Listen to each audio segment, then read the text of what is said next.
ಓಂ ಶ್ರೀ ಕೃಷ್ಣ ಪರಬ್ರಹ್ಮಣೇ ನಮೋ ನಮಃ. ಶ್ರೀಮದ್ ಭಗವದ್ಗೀತಾ ಪ್ರಥಮೋಧ್ಯಾಯ ಅರ್ಜುನ ವಿಷಾದ ಯೋಗ. ಎಲ್ಲರಿಗೂ ಸ್ಪಷ್ಟವಾಗಿ ಕೇಳ್ತಾ ಇದೆ ಅಂತ ಅನ್ಕೊಂತೀನಿ ನಾನು. ಕೇಳಿಸ್ತದೆ ಗುರುವೆ, ಕೇಳಿಸ್ತದೆ. ನೋಡ್ತಾ ಇದ್ವಿ ನಾವು ಅರ್ಜುನ ವಿಷಾದ ಯೋಗ ಪ್ರಾರಂಭದಲ್ಲಿ ಧೃತರಾಷ್ಟ್ರ ಯಾಕೆ ಧೃತರಾಷ್ಟ್ರ ತಗೊಂಡ್ಬಂದ್ರು, ಇದಕ್ಕೆ ಸಂಬಂಧಪಟ್ಟಂತೆ ನಾವು ತುಂಬಾ ಹೇಳ್ತೀವಿ. ಧೃತರಾಷ್ಟ್ರ ವ್ಯಕ್ತಿಯ ಹಾಗಾಗಿ ಪ್ರಾರಂಭದಲ್ಲೇ ಧರ್ಮಕ್ಷೇತ್ರವಾದ ಕುರುಕ್ಷೇತ್ರದಲ್ಲಿ ಕುರುಕ್ಷೇತ್ರ ಸಮವೇತ ಮಾಮಕ ಪಾಂಡವಾಸ್ತೀವ ಹಿಮ ಕುರುವಕ ಸಂಜಯ ಧರ್ಮಭೂಮಿಯಾದ ಕುರುಕ್ಷೇತ್ರದಲ್ಲಿ ಸೇರಿದ ಯುದ್ಧದ ಇಚ್ಛೆಯಿಲ್ಲ ನನ್ನವರು ಹಾಗೂ ಪಾಂಡವನ ಪುತ್ರರು ಏನು ಮಾಡಿದರು. ಅದಕ್ಕೆ ಸಂಜಯ ವ್ಯಾಸ ಮಹರ್ಷಿ ಅನುಗ್ರಹದಿಂದ ಎಲ್ಲವನ್ನ ನೋಡುವಂತ ತಿಳಿಯುವಂತ ಶಕ್ತಿ ಸಾಮರ್ಥ್ಯ ಹೊಂದಿದ್ದ ಹೇಗೆ ಅನ್ನೋದನ್ನ ನಾವು ತಿಳ್ಕೊಂಡು ನಾವು ಸುಮಾರು ಈಗಿನ ಕುರುಕ್ಷೇತ್ರ ಮತ್ತು ಹಸ್ತಿನಾಪುರ ದಿಲ್ಲಿ ಇಲ್ಲ ಅನ್ಮಿತ್ರ ನೋಡ್ಕೊಳ್ಳಿ, ಯಾರು ವೇಟ್ ಮಾಡ್ಕೊಳ್ಳಿ. ದಿಲ್ಲಿ ಮತ್ತು ಕುರುಕ್ಷೇತ್ರದ ಮಧ್ಯೆ ಇರತಕ್ಕಂತ ದೂರ ಸುಮಾರು 250 ಕಿಲೋಮೀಟರ್. ಇವತ್ತಿಗೂ ಕೂಡ ಅದೇ ಹೆಸರಿನಿಂದ ಕರೆಯಲ್ಪಡ್ತಾರೆ ಅದು ಕುರುಕ್ಷೇತ್ರ. ಧೃತರಾಷ್ಟ್ರ ಹುಟ್ಟು ಕುರುಡ, ಹುಟ್ಟಿಂದ ಕೂಡ ಕಣ್ಣಿಲ್ಲ. ಹಾಗಾಗಿ ಆ ವ್ಯಾಸ ಮಹರ್ಷಿ ಅನುಗ್ರಹದಿಂದ ಆ ಸಂಜಯನಿಂದ ಎಲ್ಲವನ್ನು ಕೇಳ್ತಾ ಇದ್ದ ಹೇಗೆ ಅಂತೆಲ್ಲ ನೋಡಿದ್ವಿ. ಅದಕ್ಕೆ ಸಂಜಯ ವಿಕ್ರಾಂತ ದೃಷ್ಟವಾತು ಪಾಂಡವಾನೇಕ ಇವರಂ ದುರ್ಯೋಧನಸ್ತದ ಆಚಾರ್ಯನಿತ ಸಂಗಮ್ಯ ರಾಜಾಗತಿ ನಮ್ಮ ಬ್ರವೀತ್. ಸಂಜಯ ಹೇಳ್ತಾನೆ, ಯುದ್ಧಾರಂಭದ ಸಮಯದಲ್ಲಿ ರಾಜನಾದ ದುರ್ಯೋಧನನು ವ್ಯೂಹಾಕಾರಯುಕ್ತವಾಗಿ ರಚನೆಯಾದ ಪಾಂಡವರ ಸೈನ್ಯವನ್ನು ನೋಡಿ ದ್ರೋಣಾಚಾರ್ಯರಲ್ಲಿ ಹೋಗಿ ಈ ಮಾತನ್ನು ಹೇಳಿದ ಪಶ್ಚೇ ತಾಂ ಪಾಂಡಪುತ್ರಾಣ ಆಚಾರ್ಯ ಚಿಂತನೆ ಮೃತದ ಪುತ್ರೇಣ ತವ ಶಿಷ್ಯನ ಧೀಮಕ. ನೋಡಿ, ತಮ್ಮ ಬುದ್ಧಿವಂತರಾದ ಶಿಷ್ಯ ಯಾರು? ದ್ರುಪದನ ಪುತ್ರ ದೃಷ್ಟದ್ಯುಮ್ನ ಮೂಲಕ ವ್ಯೂಹಾಕಾರವಾಗಿ ನೇಮಿಸಲ್ಪಟ್ಟ ಪಾಂಡುಪುತ್ರರ ಬಹಳ ದೊಡ್ಡದಾದ ಸೇನೆಯನ್ನ ನೋಡಿದಿ ಅಂತ ಹೇಳಿ ಹೇಳ್ತಾನೆ. ಇದೆಲ್ಲ ನೋಡಿದ್ವಿ ನಾವು ಹೇಗೆ. ಪಾಂಡವರ ಸೇನೆ ಕೇವಲ 7 ಅಕ್ಷೋಹಿಣಿ ಇತ್ತು, ಕೌರವರ ಸೇನೆ 11 ಅಕ್ಷೋಹಿಣಿ ಸೇನೆ ಇತ್ತು ಅಂತ ನೋಡ್ಕೊಂಡು ನಾವು. ಒಂದು ಅಕ್ಷೋಹಿಣಿ ಅಂತಂದ್ರೆ ಎಷ್ಟಿರಬಹುದು ಅಂದ್ರೆ, ಒಂದು ಅಕ್ಷೋಹಿಣಿ ಸೈನ್ಯಕ್ಕೆ ಹೇಳ್ತಾನೆ 21,870 ಆನೆಗಳಿರ್ತವೆ ಒಂದು ಅಕ್ಷೋಹಿಣಿ. ಒಂದು ಅಕ್ಷೋಹಿಣಿ ಅಂತಂದ್ರೆ ಏನಿರ್ಬೇಕಪ್ಪ ಅದ್ರಲ್ಲಿ ಅಂದ್ರೆ 21,870 ಆನೆಗಳು, 21,870 ರಥಗಳು, ಇನ್ನು 65,610 ಕುದುರೆಗಳು, 1,93,050 ಜನ ಕಾಲ್ದಳ ಅಂದ್ರೆ ಯುದ್ಧ ಮಾಡ್ತಕ್ಕಂಥ ಸೈನಿಕರು. ಇದನ್ನ ಒಂದು ಅಕ್ಷೋಹಿಣಿ ಅಂತ ಹೇಳ್ತಾರೆ. ಇದು ಇಂಟು 18 ಟೋಟಲ್ ಎಷ್ಟಾಗುತ್ತೆ ಯಾರಾದ್ರೂ ಲೆಕ್ಕ ಹಾಕಿ ನಾಳೆ ಹೇಳಿದ್ದೀನಿ. ನನ್ನ ವಸ್ತು ಗೊತ್ತಿಲ್ಲ ನನಗೆ. ನೋಡಿ, 21,870 ಆನೆಗಳು. ಇವರು ಆನೆಗಳಿಷ್ಟು ಟೋಟಲಿ 18 ಅಕ್ಷೋಹಿಣಿಯಲ್ಲಿ. ಮತ್ತು 18 ಅಕ್ಷೋಹಿಣಿಯಲ್ಲಿ ರಥಗಳು ಸೇಮ್ 21,870 ರಥಗಳು, 65,610 ಕುದುರೆಗಳು, ಇನ್ನು ಕಾಲ್ದಳ ಅಂದ್ರೆ ಸೈನಿಕರು ಎಷ್ಟೇ ಅಂದ್ರೆ 1,93,500.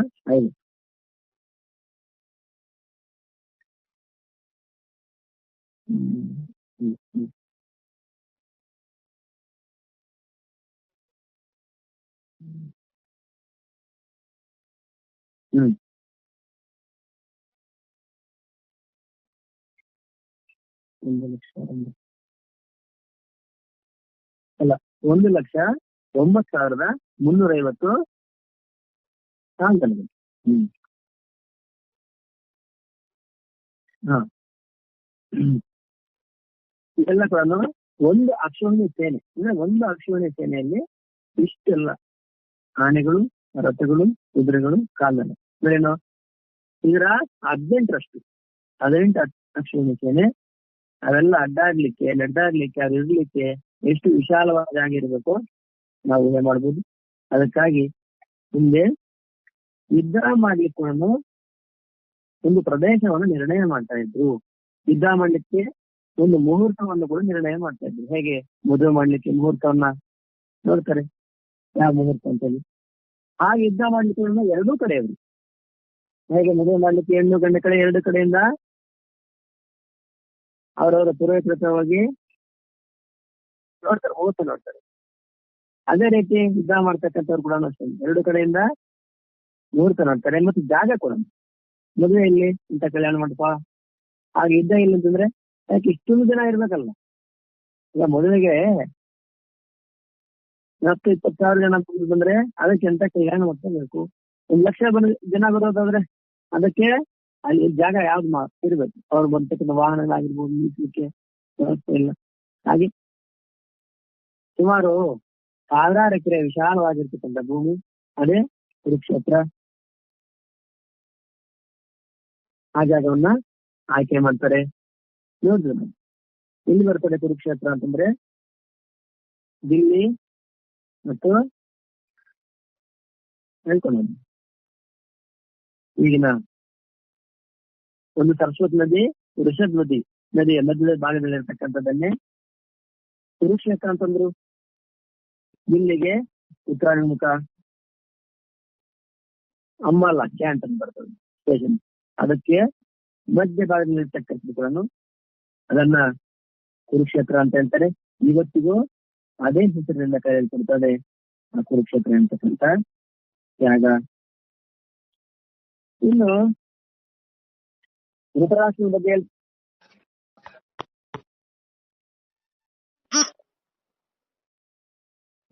ಶಸ್ತ್ರಗಳನ್ನ ಜಮೀನನ್ನ ತಂದು ತಿಳ್ಕೊಂತಾರೆ. ಅವನ್ನೇ ಧೃತರಾಷ್ಟ್ರ ಅಂತಂದ್ರು. ಅದಕ್ಕೆ ಸಂಬಂಧಪಟ್ಟ ತುಂಬಾ ವಿಶಾಲವಾದ ವ್ಯಾಖ್ಯಾನ ಕೇಳಿದ್ವಿ ನಾವು. ಇನ್ನು ಮುಂದೆ ಹೋಗ್ತಾ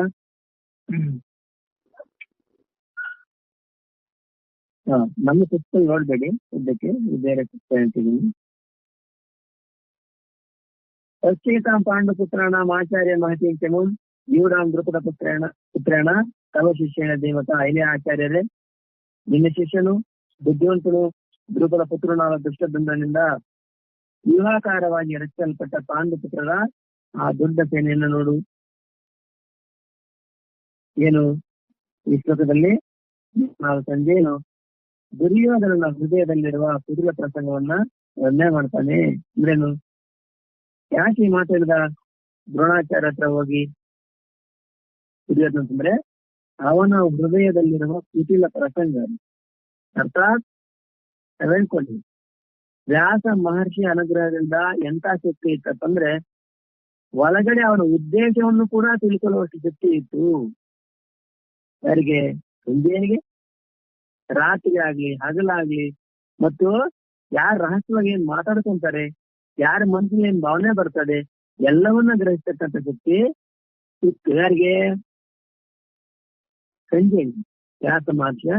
ಇನ್ನೊಂದು 18 ದಿವಸಗಳ ಕಾಲ ಆಯಾಸ ಅನ್ನೋದಿರೋದಿಲ್ಲ ಕತೆ. ಈ ತರ ಎಲ್ಲ ನಾವಿಂದೆ ನೋಡಿದ್ವಿ ಅಂತ ಶಕ್ತಿ ಸಾಮರ್ಥ್ಯ. ಹಾಗಾಗಿ ಮಹಾತ್ಮರು ಮಹಾನ್ ಭಾವ ತಪಸ್ಸಂಪನ್ನರು ಕೂಡ ಮನಸ್ಸು ಯಾವಾಗಲೂ ಅಂತರ್ಮುಖವಾಗಿರೋದ್ರಿಂದ ಅವರಿಗೆ ಎಲ್ಲರ ಆ ಹೃದಯವನ್ನ ಒಂದು ಮಾತಿನ ಹಿಂದೆ ಅದು ಏನ್ ರಹಸ್ಯ ಇದೆ, ಮಾತು ಮಾತಾಡ್ತಾರೆ, ಅದರಿಂದ ಏನ್ ಉದ್ದೇಶ ಎಲ್ಲವನ್ನು ಕೂಡ ತಿಳಿಯುವಂತ ತುಂಬಾ ಸೂಕ್ಷ್ಮವಾಗಿರ್ತಕ್ಕಂಥ ಜ್ಞಾನ ಇರ್ತದೆ. ಹಾಗಾಗಿ ಎಲ್ಲಿ ದುರ್ಯೋಧನ, ಎಲ್ಲಿ ಸಂಜಯ, ಸುಮಾರು 250 ಕಿಲೋಮೀಟರ್ ಹೊರಗಡೆ ಇರ್ತಕ್ಕಂಥ ಅರಮನೆಯಲ್ಲಿ, ಹಸ್ತಿನಾಪುರದ ಅರಮನೆಯಲ್ಲಿ ಕೂತಿದ್ದಾರೆ. ಧೃತರಾಷ್ಟ್ರ ಸಂಜಯ ಯುದ್ಧ ಪ್ರಾರಂಭ ಆಗಬೇಕು 250 ಕಿಲೋಮೀಟರ್ ಆದ್ರೆ ದುರ್ಯೋಧನನ ಅಂತಃಕರಣದಲ್ಲಿರ್ತಕ್ಕಂಥ ಭಾವನೆಯನ್ನು ಕೂಡ ನೋಡಬಲ್ಲ ಶಕ್ತಿ ನೋಡಿ. ಹಾಗಾಗಿ ಹೇಳ್ತಾನೆ, ದುರ್ಯೋಧನನ ಹೃದಯದಲ್ಲಿರುವ ಕುಟಿಲ ಪ್ರಸಂಗವನ್ನು ವರ್ಣನೆ ಮಾಡ್ತಾನೆ. ಏನಂತ? ಸಂಸಾರದಲ್ಲಿ ದೇವತೆಗಳು, ದಾನವರು ಮತ್ತು ಬುದ್ಧಿವಂತರು, ಮೂರ್ಖರು, ಎಲ್ಲಾ ಪ್ರಕಾರ ಜೀವರುಗಳು ಹಿಂದಿನಿಂದ ಕೂಡ ನಿವಾಸ ಮಾಡ್ತಾ ಇದ್ದಾರೆ, ಮುಂದೆ ಕೂಡ ಇರ್ತಾರೆ. ಇಲ್ಲಿ ಎಲ್ಲರೂ ಸತ್ಯವಾದಿಗಳು, ಪರಮಾತ್ಮನ ಧರ್ಮನಿಷ್ಠರು ಆಗಿರೋದಿಲ್ಲ, ಮತ್ತು ಎಲ್ಲರೂ ಧಾರ್ಮಿಕರು, ದುಷ್ಕರ್ಮಿಗಳು ಪೂರ್ವ ಆಗಿರೋದಿಲ್ಲ. ಪರಮೇಶ್ವರ ಸೃಷ್ಟಿಯಲ್ಲಿ ಒಳ್ಳೆಯವರು, ಕೆಟ್ಟವರು, ಸುಖಿಗಳು, ಬಿಕ್ಕಿಗಳು, ಬಲವಂತರು, ದೊಡ್ಡವರು, ಶ್ರೀಮಂತರು, ಬಡವರು, ಮನುಷ್ಯರು, ಪಶುಗಳು ಇತ್ಯಾದಿಯವರಿಗೆ ಅವರವರ ಯೋಗ್ಯತಾ ಸ್ಥಾನವಾಗಿ ಸ್ಥಾನವು ಧರಿಸಿರುತ್ತದೆ. ಒಮ್ಮೆ ಧರ್ಮಪ್ರಿಯರು ಅಧಿಕ ಸಂಖ್ಯೆಯಲ್ಲಿ ತೋರಿ ಬಂದರೆ ಮತ್ತೊಮ್ಮೆ ಅಧಾರ್ಮಿಕರ ಸಂಖ್ಯೆ ಅಧಿಕವಾಗಿ ತೋರಿ ಬರುತ್ತದೆ. ಆದರೂ ಯುಗದಲ್ಲಿಯೂ ಧರ್ಮಕ್ಕೆ ಜಯವೆಂಬುದು ದೃಢ ಸತ್ಯವಾಗಿರುವುದು. ಅಧರ್ಮ ಪಕ್ಷವು ಬಲವಾಗಿದ್ದರೂ, ಶಕ್ತಿ, ವಿದ್ಯೆ, ಐಶ್ವರ್ಯ ಮೊದಲಾದಗಳಿಂದ ಕೂಡಿದ್ದರೂ, ನರಸಿಂಹನು ಹಿರಣ್ಯ ಕಷ್ಟವನ್ನು ಸಂಹರಿಸಿದಂತೆ ಧರ್ಮ ಪಕ್ಷವು ಅಧರ್ಮ ಪಕ್ಷವನ್ನ ನಾಶ ಮಾಡೋದ್ರಲ್ಲಿ ಸಂದೇಹವಿಲ್ಲ. ಸಂಸಾರದಲ್ಲಿ, ಸಂಸಾರ ಅಂತಂದ್ರೆ ಹೆಂಡತಿ ಮಕ್ಕಳು ಸಂಸಾರ ಅಂತಲ್ಲ, ಇಡೀ ಜಗತ್ತೆಲ್ಲ ಸೇರಿ ಸಂಸಾರ. ಇದನ್ನ ಎಷ್ಟು ಸಮಷ್ಟಿ ದೃಷ್ಟಿಯಿಂದ ಸಂಸಾರ ಅಂತಂದ್ರೆ ಇಡೀ ಪ್ರಪಂಚ ಎಲ್ಲ ಸೇರಿ ಸಂಸಾರ. ಇನ್ನು ಸ್ವಲ್ಪ ಮುಂದೆ ಹೋಗ್ಬೇಕಂದ್ರೆ ಜನನ ಮರಣ ಪ್ರವಾಹವೇ ಸಂಸಾರ. ಅದಕ್ಕಿಂತ ಸ್ವಲ್ಪ ಕೆಳಗೆ ಬಂದ್ರೆ ಇಡೀ ಪ್ರಪಂಚ ಎಲ್ಲಾ ಸೇರಿ ಸಂಸಾರ. ಇನ್ನು ಸಂಕುಚಿತವಾಗಿ ಬಂದಾಗ ನಾವೇನ್ ತಿಳ್ಕೊಂಡು ನಮ್ಮ ಸಂಸಾರ, ಇದು ನಮ್ಮ ಸಂಸಾರ. ಹಾಗಾಗಿ ಸಂಸಾರಕ್ಕೆ ಮೂರು ಅರ್ಥವನ್ನ ಹೇಳಿದ್ರು. ಹಾಗಾಗಿ ಜನನ ಮರಣ ಪ್ರವಾಹ ಕೂಡ ಸಂಸಾರವೇ. ಇದು ಎಲ್ಲಾ ಸಮಷ್ಟಿ, ಎಲ್ಲ ಪ್ರಪಂಚ ಎಲ್ಲಾ ಜನರನ್ನು ಸೇರಿಸಿ ಸಂಸಾರ ಅಂತ ಹೇಳ್ತಾರೆ. ಹಾಗೆ ಈ ಸಂಸಾರದಲ್ಲಿ ಅಂದ್ರೆ ಪ್ರಪಂಚದಲ್ಲಿ ದೇವತೆಗಳು, ದಾನವರು, ಬುದ್ಧಿವಂತರು, ಮೂರ್ಖರು, ಎಲ್ಲಾ ಪ್ರಕಾರದ ಜೀವಿಗಳು ಯಾವಾಗಲಿದ್ದಾರೆ. ಕಲಿಯುಗ ಬಂದಿದಂಗಾಗಿ ಎಲ್ರು ಇದ್ದಾರೆ. ಇವತ್ತಿಲ್ಲ, ದ್ವಾಪರಯುಗದಲ್ಲಿದ್ದಾರೆ, ತ್ರೇತಾಯುಗದಲ್ಲೇ ಇದ್ದಾರೆ, ಕೃತಯುಗದಲ್ಲಿ ಕೂಡ ಎಲ್ಲಾ ಪ್ರಕಾರದ ಜನರು ದೇವತೆಗಳು ಇವತ್ತಿಲ್ವ, ಇವತ್ತು ಇದ್ದಾರೆ. ಸದಾಚಾರ ಸಂಪನ್ನರೇ ದೇವತೆಗಳು. ನೋಡ್ಲಿಕ್ಕೆ ಅವರು ದೇವತೆಗಳ ಕಿರೀಟ ಇಟ್ಕೊಂಡು, ಭುಜ ಕೀರ್ತಿಗಳನ್ನ ಇಟ್ಕೊಂಡು ಆತರ ಅಂತ. ಅವ್ರ ಆಚಾರ ವಿಚಾರದಿಂದ ದೇವತೆಗಳಾಗ್ತಾರೆ, ಆಚಾರ ವಿಚಾರದಿಂದ ಮಾನವರಾಗ್ತಾರೆ, ಆಚಾರ ವಿಚಾರದಿಂದಾನೇ ರಾಕ್ಷಸರಾಗ್ತಾರೆ. ದಾನವರು ಅಂತಂದ್ರೆ ರಾಕ್ಷಸ. ಅವನು ಮಾಡ್ತಕ್ಕಂಥ ಕೆಲಸಗಳಿಂದ, ಅವನ ವೃತ್ತಿ ಸ್ವಭಾವದಿಂದ ಇವರು ಮನುಷ್ಯರು ಎಲ್ಲ ಹೇಳ್ಕೊಂಡು. ದ್ವಾಪರಯುಗದಲ್ಲಿ ಕೂಡ ನಾವು ಕೃತಯುಗದಲ್ಲಿ ರಾಕ್ಷಸರ ಬಗ್ಗೆ ಉಲ್ಲೇಖ ನೋಡ್ತೀವಿ. ತ್ರೇತಾಯುಗದಲ್ಲಿ ಕೂಡ ರಾಕ್ಷಸರ ಬಗ್ಗೆ ಉಲ್ಲೇಖ ಬಂದಿದೆ. ದ್ವಾಪರಯುಗದಲ್ಲಿ ಕೂಡ ರಾಕ್ಷಸರು ಇದ್ರಂತೆ ಹೇಳ್ತೀನಿ. ಮತ್ತು ಕಲಿಯುಗದೆಲ್ಲ ರಾಕ್ಷಸರು ಏನಾದ್ರು, ಕಲಿಯುಗ ಬಂದ ಮೇಲೆ ರಾಕ್ಷಸರೆಲ್ಲ ಏನಾದಂತಂದ್ರೆ ಏನು ಆಗಿಲ್ಲ, ಅವರೆಲ್ಲ ಬಂದು ಮನುಷ್ಯನ ಒಳಗಡೆ ಸೇರ್ಕೊಂಡ್ರು. ಹಾಗಾಗಿ ರಾಕ್ಷಸರು ಎಲ್ಲಿದ್ದಾರೆ ಅಂದ್ರೆ ನಮ್ಮಲ್ಲೇ ಇದ್ದಾರೆ. ರಾಕ್ಷಸರು ಎಲ್ಲಿದ್ದಾರೆ? ಇಲ್ಲ ಹೊರಗಡೆ ನಮ್ಮಲ್ಲೇ ಇದ್ದಾರೆ. ಆದ್ರೆ ಕೊಂಬಿಲ್ಲ, ಕೋಡಿಲ್ಲ, ಕೋರೆ ಹಲ್ಲಿಲ್ಲ. ರಾಕ್ಷಸರು ನಮ್ಮಲ್ಲೇ ಇದ್ದಾರೆ. ಯಾರು ರಾಕ್ಷಸರು? ಅಧಾರ್ಮಿಕರು, ದುಷ್ಕರ್ಮ ಮಾಡ್ತಕ್ಕಂಥವ್ರು, ಸಮಾಜದ ನಾಶವನ್ನ ಬಯಸ್ತಕ್ಕಂಥವ್ರು, ಇವರು ರಾಕ್ಷಸರು. ಹಾಗಾಗಿ ರಾಕ್ಷಸರು ಆಗಿನ ಕಾಲದಲ್ಲಿ ಮಾಡ್ತಾ ಇದ್ದ ಕೆಲಸ ಅದು ಕೂಡ ಅದೇ ತಾನೆ. ಏನು ಮಾಡ್ತಾ ಇದ್ರು? ಎಲ್ಲಿ ಯಾರೋ ಸದಾಚಾರ ಸಮಾರಂಭ ಕೆಡಿಸ್ತಕ್ಕಂಥದ್ದು, ಎಲ್ಲಿ ಯಜ್ಞದಾನ ನಡೀತದಲ್ಲಿ ಹೋಗಿ ಅದನ್ನು ನಾಶ ಮಾಡ್ತಕ್ಕಂಥದ್ದು ರಾಕ್ಷಸರ ಕೆಲಸನೇ ಕದ್ದಿರುದು. ಹಾಗೆ ಸಂಸಾರದಲ್ಲಿ ದೇವತೆಗಳು, ದಾನವರು, ಬುದ್ಧಿವಂತರು, ಮೂರ್ಖರು, ಎಲ್ಲಾ ಪ್ರಕಾರ ಜೀವಿಗಳು ಅನಾದಿ ಕಾಲದಿಂದ ಇವತ್ತೇ ಹೊಸದಾಗಿಲ್ಲ. ಏನಪ್ಪಾ ಇವು ತುಂಬಾ ಜನ ಕಿತ್ತೋಗಿದ್ದಾರೆ ಇಲ್ಲೆಲ್ಲ ಆವಾಗ್ಲೂ ಇದ್ದು. ಒಂದ್ ಸಮಯದಲ್ಲಿ ಜಾಸ್ತಿ ಕಾಣಿಸ್ತಾರೆ, ಇನ್ನೊಂದು ಕಮ್ಮಿ ಕಾಣಿಸ್ತಾರೆ ಅಷ್ಟೇ ವ್ಯತ್ಯಾಸ. ಹಂಗಂತ ಯಾರು ಇಲ್ಲವೇ ಇಲ್ಲ. ಎಲ್ಲಾ ಕಾಲದಲ್ಲೂ ಎಲ್ಲಾ ರೀತಿಯ ಜನ ಇದ್ದಾರೆ, ಮುಂದೆ ಕೂಡ ಇರ್ತಾರೆ. ಹಾಗಾಗಿ ಇಲ್ಲಿ ಎಲ್ಲರೂ ಸತ್ಯವಾದಿಗಳು ಅಥವಾ ಪರಮಾತ್ಮನ ಧರ್ಮನಿಷ್ಠರು ಆಗಿರೋದಿಲ್ಲ. ಪ್ರಪಂಚದ ಎಲ್ಲರೂ ಸತ್ಯವಾದಿಗಳು ಧರ್ಮನಿಷ್ಠರು ಅಂತ ಅಂದ್ರೆ ಇಲ್ಲ. ಇಲ್ಲೇ ಧಾರ್ಮಿಕರಿದ್ದಾರೆ, ದುಷ್ಕರ್ಮಿಗಳಿದ್ದಾರೆ, ಕ್ರೂರರಿದ್ದಾರೆ, ಒಳ್ಳೆಯವರು ಮಹಾನುಭಾವರು ಇದ್ದಾರೆ. ಹಾಗಾಗಿ ಪರಮೇಶ್ವರನ ಸೃಷ್ಟಿಯಲ್ಲಿ ಒಳ್ಳೆಯವರು, ಕೆಟ್ಟವರು, ಸುಖಗಳು, ದುಃಖಿಗಳು, ಬಲವಂತರು, ದುರ್ಬಲರು, ಶ್ರೀಮಂತರು, ಬಡವರು, ಮನುಷ್ಯರು, ಪಶುಗಳು ಇತ್ಯಾದಿಯವರಿಗೆ ಅವರವರ ಯೋಗ್ಯತಾನುಸಾರವಾಗಿ ಸ್ಥಾನ ದೊರಕಿರುತ್ತದೆ ಪರಮಾತ್ಮ ದೃಷ್ಟಿಯಲ್ಲಿ. ಇಲ್ಲೇ ಎಲ್ಲರಿಗೂ ತಮ್ಮದೇ ಆದ ಯೋಗ್ಯತೆ ಇದೆ. ಒಳ್ಳೆಯವರು ಇರ್ತಾರೆ, ಕೆಟ್ಟವರು ಇರ್ತಾರೆ, ಬಲವಂತರು ಇರ್ತಾರೆ, ದುರ್ಬಲರು ಇರ್ತಾರೆ, ಶ್ರೀಮಂತರು ಇದ್ದಾರೆ, ಬಡವರು ಇದ್ದಾರೆ, ಮನುಷ್ಯರಿದ್ದಾರೆ, ಪಕ್ಷಿಗಳಿದ್ದಾರೆ. ಎಲ್ರಿಗೂ ತಮ್ಮದೇ ಆದ ಸ್ಥಾನಮಾನ ಕೂಡ ಇದೆ. ಒಮ್ಮೆ ಧರ್ಮ ಪ್ರಿಯರು ಅಧಿಕವಾದ ಸಂಖ್ಯೆಯಲ್ಲಿ ಸೇರಿ ಬಂತಾರೆ. ಧರ್ಮವನ್ನು ಪ್ರೀತಿ ಮಾಡ್ತಕ್ಕಂಥವ್ರು, ಧರ್ಮಾನುಷ್ಠಾನ ಮಾಡ್ತಕ್ಕಂಥವ್ರು ಒಂದು ಸಮಯದಲ್ಲಿ, ಒಂದು ಕಾಲದಲ್ಲೇ ಹೆಚ್ಚು ಜನ ಕಂಡು ಬರ್ತಾರೆ ನಮಗೆ. ಇನ್ನೊಂದು ಸಮಯದಲ್ಲಿ ಅಧಾರ್ಮಿಕರ ಸಂಖ್ಯೆ ಅಧಿಕವಾಗಿ ಸೇರಿ ಬರ್ತದೆ. ಈಗೆಲ್ಲ ನೋಡ್ತಿದ್ದೀವಿ, ಸಾಮಾನ್ಯವಾಗಿ ನಾವೆಲ್ಲ ಹೇಳ್ತಿರ್ತೀವಿ. ಇಲ್ಲ 40-50 ವರ್ಷದ ಕೆಳಗೆ ಎಂಥ ಜನ ಇದ್ರು ಈಗ ಅದೆಲ್ಲ ತದ್ವಿರುದ್ಧವಾಗಿದೆ. ಅಂದ್ರೇನು? ಆಗಿನ ಕಾಲದಲ್ಲಿ ಹಂಗಾದ್ರೆ ಅಧರ್ಮಾತ್ಮ ಇರ್ಲೇ ಇಲ್ಲ ಅಂತಂದ್ರೆ ಕೂಡ ಇದ್ರು, ಇಲ್ಲ ಅಂತಲ್ಲ, ಆದ್ರೆ ಕಮ್ಮಿ ಇದ್ರು. ಈಗ ಜಾಸ್ತಿ ಕಂಡು ಬರ್ತಾರೆ. ಧರ್ಮಪ್ರಿಯರು ಹಿಂದೆ 30-40 ವರ್ಷದಿಂದ ಜಾಸ್ತಿ ಇದ್ರು, ಈಗ ಕಮ್ಮಿ ಕಂಡು ಬರ್ತಾರೆ. ಹಾಗಾಗಿ ಏನೇ ಆಗ್ಲಿ, ಆದ್ರೂ ಯುಗದಲ್ಲಿ ಧರ್ಮಕ್ಕೆ ಜಯ. ಧಾರ್ಮಿಕರು ಇದ್ದಾರೆ, ಧಾರ್ಮಿಕರು ಅನ್ನೋದಕ್ಕಿಂತ ಪ್ರತಿಯುಗದಲ್ಲೂ ಕೂಡ, ಅದು ಕೃತಯುಗ ಆಗಿರ್ಬೋದು, ತ್ರೇತಾಯುಗ ಆಗಿರ್ಬೋದು, ದ್ವಾಪರ ಯುಗ, ಕಲಿಯುಗದಲ್ಲಿ ಕೂಡ ಧರ್ಮಕ್ಕೆ ಜಯ. ಸುಮ್ಮನೆ ಇರ್ತಾನೆ. ಧರ್ಮಕ್ಕೆ ಜಯವಾದ್ರೆ ಅದರ ಮಾತ್ಮರೆಲ್ಲ ಕೂಡ ಆನಂದವಾಗಿ ಜೀವನ ಮಾಡ್ತಿದ್ದಾರೆ. ಧರ್ಮಾತ್ಮರು ಹೊಟ್ಟೆಗೆ ಎಲ್ಲ ಸಾಯ್ತಾ ಇದ್ದಾರೆ. ಅವ್ರಿಗೆ ನ್ಯಾಯ ಇಲ್ಲ. ಅವ್ರಿಗೆ ಎಲ್ಲರಿಗೂ ಒಂದು ಜಗಳ ಏನೋ ಆಗ್ತದೆ. ಯಾರು ಹಣವಂತರಿದ್ದಾರೆ ಅವ್ರ ಕಡೆನೆ ನಾನು ಕೇಳಿದ್ದೇನೆ.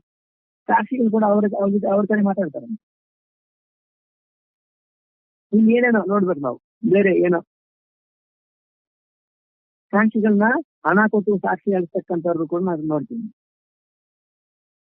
ಈ ತರ ಎಲ್ಲ ಇದೆ. ಹಾಗಾಗಿ ಧರ್ಮಕ್ಕೆ ಇಲ್ಲಿ ಜಯ, ಅಧರ್ಮಕ್ಕೆ ಜಯ ಸ್ವಾಮಿ ಅಂತ ನಾವು ಅನ್ಬೋದು. ಆದ್ರೆ ಇಲ್ಲಿ ಜಯ ಶಬ್ದ ಕೇವಲ ಇನ್ನು ಆಸ್ತಿ ಬಂದ್ಬಿಟ್ಟು ನಮ್ ಜಯವಾಗೋದ್ವಿ, ಹಣ ಬಂದ್ಬಿಟ್ಟು ಜಯ ಬಂದ್ಬಿಡ್ತು, ಅಥವಾ ಅಧಿಕಾರ ಬಂದ್ಬಿಟ್ಟು ನಮ್ ಜಯ ಆಗೋಯ್ತು, ಅಥವಾ ಪೊಲೀಸರು ನಾವು ಜೈಲ್ಗೆ ಹೋಗ್ಬೇಕಾಗಿ ತಪ್ಪಿಸ್ಕೊಂಡ್ಬಿಟ್ವಿ, ಹಂಗಾಗಿ ಜಯ ನಮ್ದು. ಜಯ ಅಂದ್ರೆ ಈ ತರ ಜಯ ಅಂತಕ್ಕಂಥದ್ದು ಆಂತರಿಕ, ನಮ್ಮ ಒಳಗಡೆ ಆಂತರಿಕ ಅಂತಃಕರಣದಲ್ಲಿ ಪರಿಶುದ್ಧತೆ, ಅದೇ ಜಯ. ಅಂತಃಕರಣ ಪರಿಶುದ್ಧ ಆಯ್ತು ಅಂದ್ರೆ ಯಾವಾಗ ಮನುಷ್ಯ ಅಧರ್ಮ ಕಾರ್ಯಗಳನ್ನ ಮಾಡ್ತಾನೆ, ಅಂತಃಕರಣದಲ್ಲಿ ಪರಿಶುದ್ಧತೆ ಹೋಗ್ಬಿಡ್ತದೆ. ಮನುಷ್ಯನ ಹತ್ರ ಅಧಿಕಾರ ಇರ್ಬೋದು, ಸಂಪತ್ತು ಇರ್ಬೋದು, ಐಶ್ವರ್ಯ ಇರ್ಬೋದು, ಮುಂದೆ ಹೋಗ್ಬಿಡ್ತಾನೆ. ಏನು ಬೇಡ, ನೀವು ನೋಡಿ ಯಾರು ಒಳ್ಳೆಯವರಿದ್ದೀವಿ, ಯಾರಿಗಾದ್ರೂ ಯಾರ ಹತ್ರ ಹೋಗಿ ಒಂದು 10 ರೂಪಾಯಿ ಕಾಲ್ತಾರ ಮಾಡ್ತಾನೆ, 10 ರೂಪಾಯಿ ಅಂದ್ರೆ ಅವ್ರು ಕಾಣಿಸ್ದಾಗ್ಲೆಲ್ಲ ಜ್ಞಾಪಕ ಬರ್ತಿರ್ತೀನಿ, 10 ರೂಪಾಯಿ ಕಟ್ಕೊಂಡು ಅಂದ್ರೆ ಅದು ಗೊತ್ತಿಲ್ಲ, ಅದು ಯಾರಿಗೂ ಗೊತ್ತಾಗದ ನಾವು ಮೇಂಟೈನ್ ಮಾಡ್ತೀವಿ, ಆ ವಿಷಯ ಬೇರೆ. ಆದ್ರೆ ಒಳಗಡೆ ಅಂತಃಕರಣದಲ್ಲಿ ಅಸ್ಥಿರತೆ ಅಂತಕ್ಕಂಥ ಶುರುವಾಗ್ತದೆ. ಈಗ ಧರ್ಮಕ್ಕೆ ಅಂತಂದ್ರೆ ಅರ್ಥ ಏನಪ್ಪ ಅಂದ್ರೆ, ಇಲ್ಲಿ ಏನೋ ಒಂದು ಕೇಸ್ ಹೋಗಿ ಮಾಡಿದ್ವಿ, ಅದರಲ್ಲಿ ನಮ್ಗೆ ಜಯ ಆಗ್ಬಿಡ್ತು, ನಮ್ದು ಅಧರ್ಮ ಆದ್ರೂ ನಮ್ಗೆ ಜಯ ಆಗ್ಬಿಡ್ತು.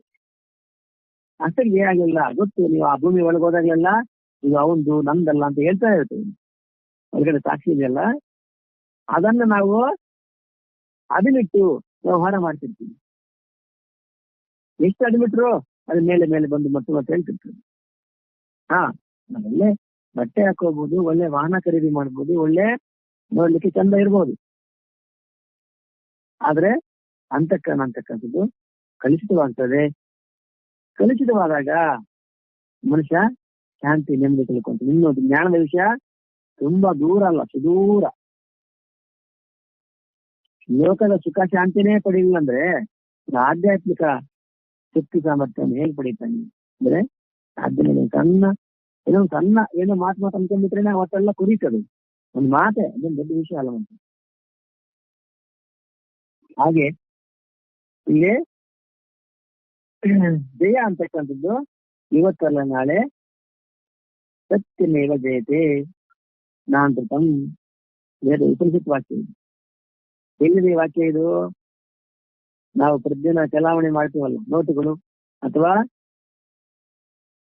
ಕಾಯಿನ್ ರೂಪಾಯಿಗಳ ಮೇಲೆ ಆ 4 ತಲೆ ಸಿಂಹದ ನೋಡಿ, ಅಶೋಕ ಚಕ್ರ, ಅದ್ರ ಕೆಳಗೆ ಬರೆದಿರ್ತಾರೆ ಏನಂತ? ಸತ್ಯಮೇವ ಜಯತೆ. ನೋಡ್ಬೋದು. ಅದ್ರ ಇನ್ನು ಕಂಟಿನ್ಯೂಷನ್ ಏನಂತ ಅಂದ್ರೆ ನಾನೃತಂ, ಸತ್ಯಕ್ಕೆ ಜಯವಾಗ್ತದೆ, ಸುಳ್ಳಿಗಲ್ಲ, ಅಧರ್ಮಕ್ಕಲ್ಲ ಅಂತ ಅದ್ರ ಪೂರ್ತಿ ಅರ್ಥ. ಆದ್ರೆ ಅದ್ರ ಮೇಲೆ ಏನ್ ಬರೀತಿರ್ತಾರೆ? ಸತ್ಯಮೇವ ಜಯತೆ ಅಷ್ಟೇ ಬರೀತಿರ್ತಾರೆ. ನೋಡ್ಬೋದು. ಹಾಗೆ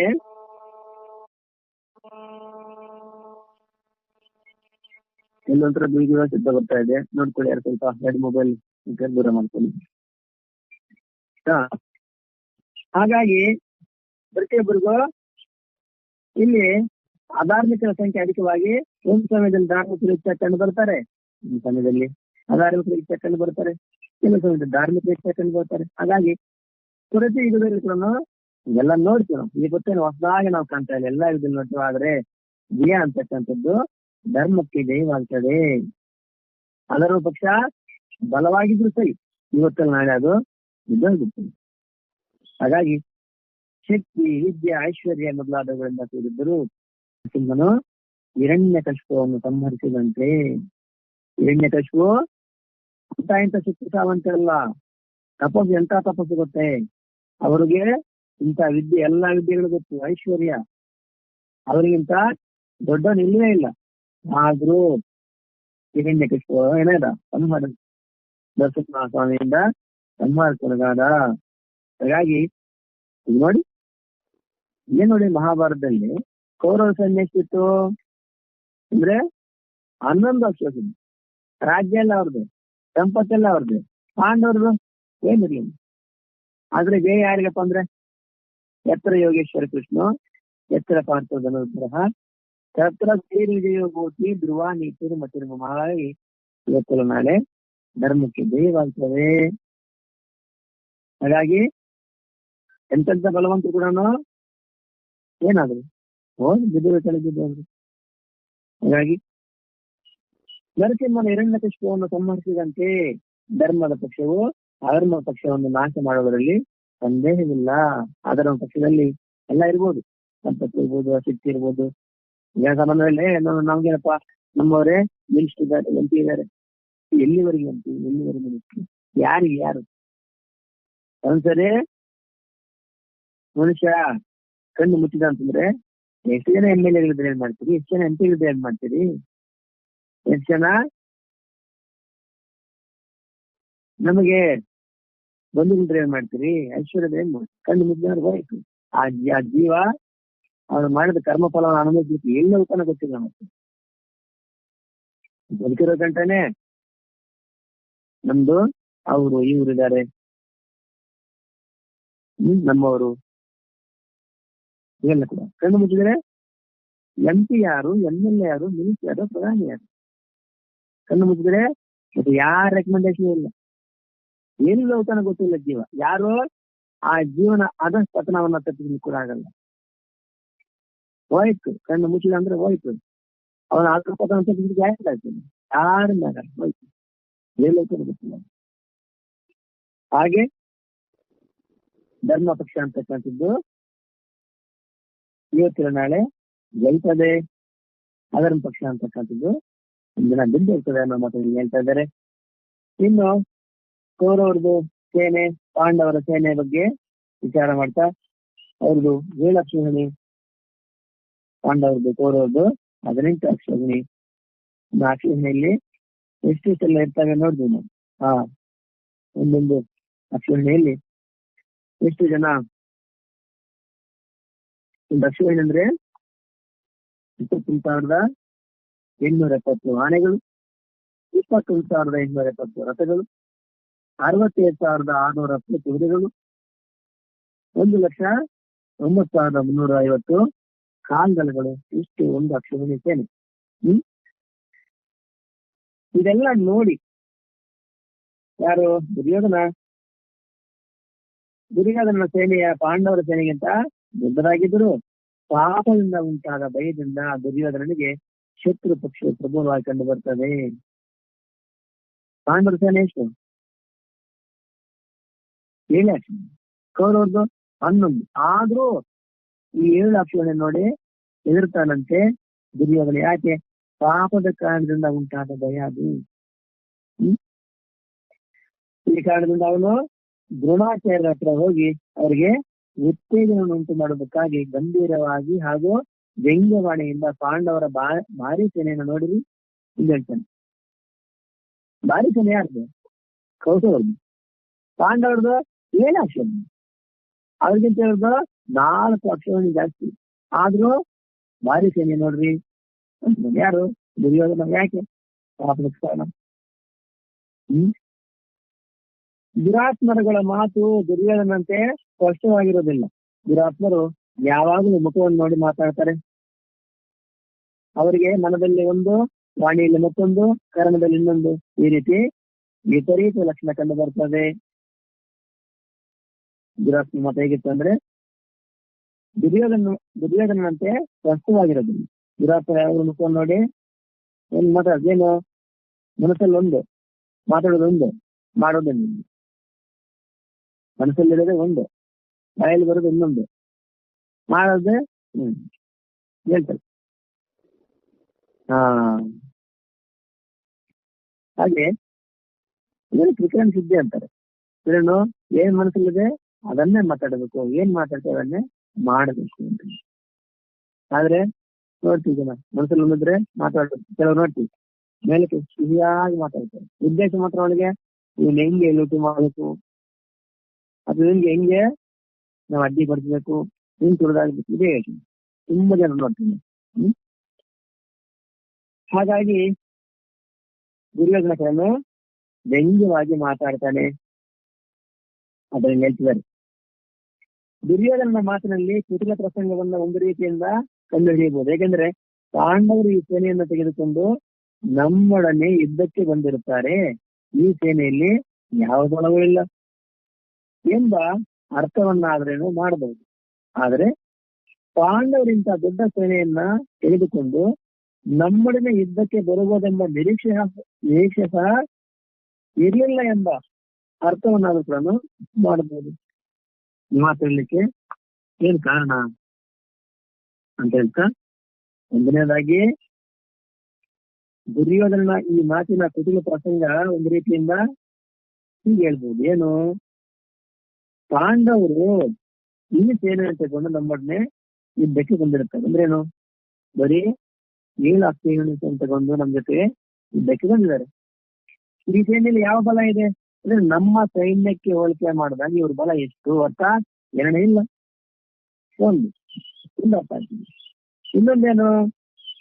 ಆದ್ರೆ ಪಾಂಡವ್ರಿಗೆ ಏನಿರ್ಲಿಲ್ವಲ್ಲ, ಆದ್ರೂ 7 ಅಕ್ಷೋಹಿಣಿ ಏನ್ ತಂದ್ರು ಇವ್ರು. ನಮ್ಮನ್ನೇ ಯುದ್ಧಕ್ಕೆ ಬರ್ತಾರೆ ಅಂತ ನಾವು ನಿರೀಕ್ಷೆ ಕೂಡ ಮಾಡಿದೀವಲ್ಲ. ಬಹುಶಃ ಅವ್ರು 5-6 ಜನ ಬರ್ತಾರೆ ಅಥವಾ 8 ಜನ ಬರ್ಬೋದು. ಆದ್ರೆ 7 ಅಕ್ಷೋಹಿಣಿ ಸೇನೆಯಿಂದ ಬಂದ್ಬಿಟ್ಟಿದ್ದಾರೆ. ಏನ್ ಸಾಧ್ಯ ಆಯ್ತು ಇವ್ರಿಗೆ? ಹೀಗೆ ಕೂಡ ಅವನ ಭಾವನೆ ಇರಬಹುದು. ಪಾಪಿಗೆ ಸರ್ವತ್ರವು ಪಾಪವೇ ತೋರ್ತದೆ. ಅವನ ಹೃದಯದಲ್ಲಿ ಯಾವಾಗ್ಲೂ ಅಶಾಂತಿಯೇ. ಅವನು ತಾನು ಭಯಭೀತನಾಗಿದ್ದು ಮತ್ತೊಬ್ಬರಿಗೂ ಭಯಭೀತನಂಟು ಮಾಡ್ತಾನೆ.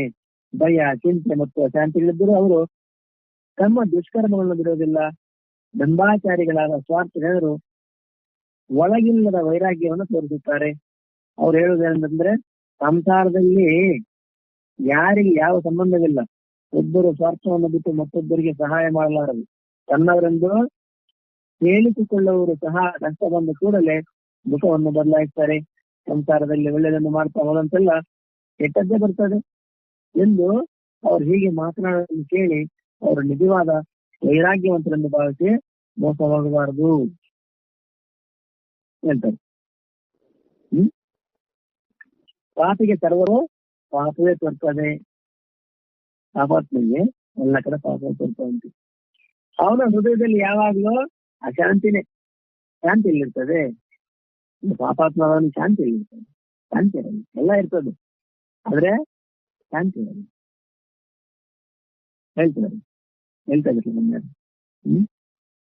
ಸಾಧಕ ವಿದ್ಯಾ ಬಾಧಕ ದ್ರವ್ಯ. ವಿದ್ಯೆಯನ್ನ ಸಾಧನೆ ಮಾಡಿ ಪಡಿಬೇಕು, ಬೇರೆ ಮಾರ್ಗ ಇಲ್ಲ. ದ್ರವ್ಯವನ್ನ ಹೇಗ್ ಬೇಕಾದ್ರೂ ಪಡಿಬಹುದು. ಹಾಗೆ ಇಲ್ಲಿ ಪಾಪಾತ್ಮರಾದವರಿಗೆ ಸರ್ವತ್ರ ಪಾಪ ಅಂತ ತೋರ್ತದೆ. ಅನುಭವದಲ್ಲಿ ಯಾವಾಗ್ಲೂ ಎಲ್ಲ ಇರ್ತದೆ, ಶಾಂತಿ ಇರೋದಿಲ್ಲ. ಅವನು ತಾನು ಭಯಭೀತನಾಗಿದ್ದು ಮತ್ತೊಬ್ಬರಿಗೂ ಭೀತಿನುಂಟು ಮಾಡ್ತಾನೆ. ತಾನೊಬ್ಬನೇ ಭಯಭೀತಲ್ಲ, ಅವನ ಜೊತೆ ಇರೋದಕ್ಕೂ ಅವನು ಭಯಭೀತಿ ಉಂಟು ಮಾಡ್ತಾ ಇರ್ತಾನೆ. ಭಯ, ಚಿಂತೆ ಮತ್ತು ಅಶಾಂತಿ ಇಷ್ಟೆಲ್ಲ ಇದ್ರು ಹೊರಗಡೆ ಭಯ ಇದೆ, ಚಿಂತೆ ಇದೆ, ಅಶಾಂತಿ ಇದೆ, ಆದ್ರೂ ತನ್ನ ದುಷ್ಕರ್ಮವನ್ನು ಮಾಡೋದನ್ನ ಬಿಡೋದೇ ಇಲ್ಲ. ಅವ್ನು ಮಾಡ್ತಾ ಕೆಟ್ಟ ಕೆಲಸದಲ್ಲಿ ಅದರಿಂದ ಸ್ಥಿತಿ ಹೊಂದೋದೇ ಇಲ್ಲ. ಅವನು ಅದೇ ಮಾಡ್ತಿರ್ತಾನೆ. ದಂಬಾಚಾರಿಗಳ ಸ್ವಾರ್ಥಗಳು ಒಳಗಿಲ್ಲದ ವೈರಾಗ್ಯವನ್ನು ತೋರಿಸ್ತಾರೆ. ಹೇಗೆ ದಂಬಾಚಾರಿಗಳು? ದಂಬಾಚಾರ ಅಂತಂದ್ರೆ ಅವೇನು ಒಳ್ಳೆದು ಇರಲ್ಲ, ಆದ್ರೆ ಮೇಲಕ್ಕೆ ತೋರಿಸ್ತೀನಿ ನಾವು ಒಳ್ಳೆಯವರು ಅಂತೇಳಿ ದಂಬಾಚಾರ ಅಂತ. ನಾನೇನೋ ಯಜ್ಞ ದಾನ ಧರ್ಮ ಏನು ಮಾಡೋದಿಲ್ಲ, ಆದ್ರೆ ತೋರಿಸ್ತೀನಿ ಟ್ರೈ ಮಾಡ್ತೀನಿ. ಸಮಯ ಬರ್ಬೇಕು, ನೀವು ಯಜ್ಞ ಮಾಡ್ಬೇಕು, ನೀವು ಆಚರಣೆ ಕೇಳ್ತಿದ್ದಾರೆ. ಇಲ್ಲಪ್ಪ ನಾವು ಬರೋದಿಲ್ಲ, ಇಲ್ಲ ಬರ್ಲಿಲ್ಲ, ಆಯ್ತು ನಾವು ಯಜ್ಞ ಎಲ್ಲ ಮಾಡೋದಿಲ್ಲ, ನಾವು ಇಲ್ಲ ಬನ್ನಿ ಸುಮ್ಮನೆ, ಆಯ್ತು ಹೋದ್ರು ಎಲ್ಲ ಅಲ್ಲಿ ಇಟ್ಟಿದ್ರು. ಹಾ ಆಮೇಲೆ ಸ್ವಲ್ಪ ಬೆಂಕಿ ಹೆಚ್ಚಂದ್ರಿ, ಆ ಕಡೆ ಈ ಕಡೆ ಫೋಟೋಗ್ರಾಫರ್ ಇಲ್ಲ, ಪಟ ಹಾ ಯಜ್ಞದಲ್ಲಿ ಪ್ರಾರಂಭ. ಇನ್ನು ಮಂತ್ರ ಎಲ್ಲ ತಂತ್ರ ಇಲ್ಲ, ಸುಮ್ಮನೆ ಬೆಂಕಿ ಹಚ್ಚ, ತುಪ್ಪ ಹಾಕಿ ಆಯ್ತು ವಿಡಿಯೋ ಮಾಡ್ಕೊಂಡ್ರಿ.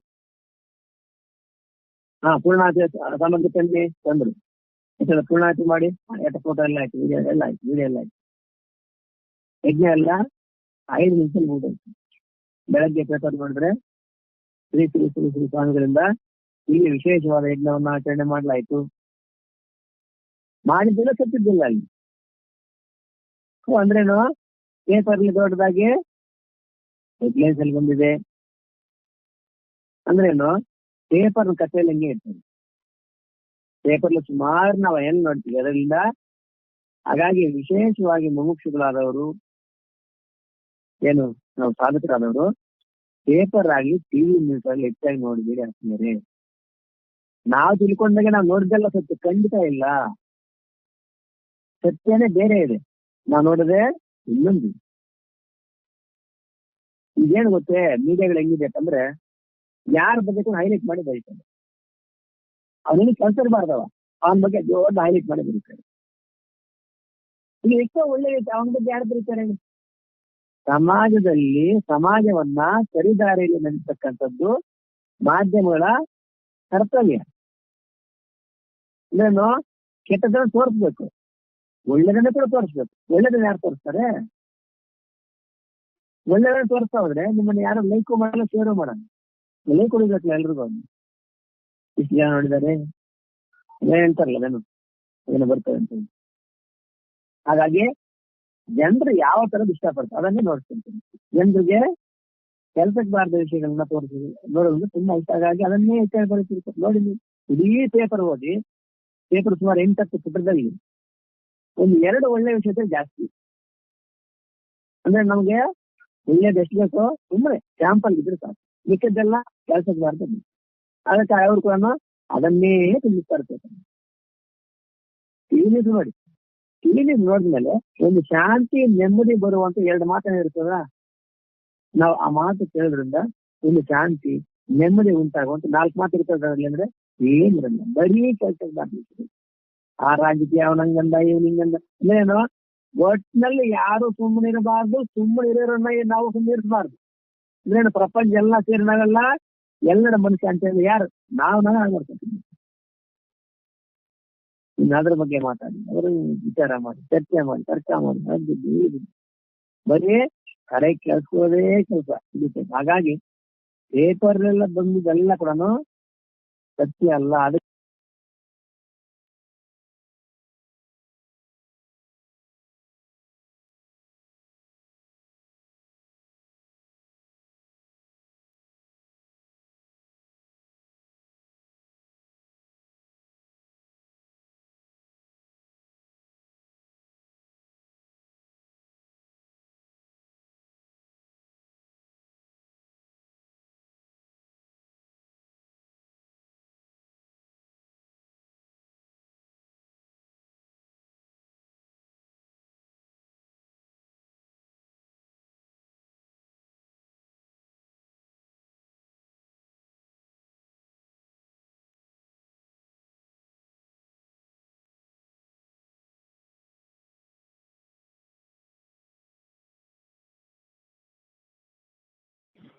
ನಿಮ್ಗೆ ಅದೇ ಉದ್ದೇಶ, ಇನ್ನು ಬೇರೆ ಉದ್ದೇಶ. ಹಾಗಾಗಿ ನಾವು ಮಾಡ್ಕೊಳ್ಳಿ.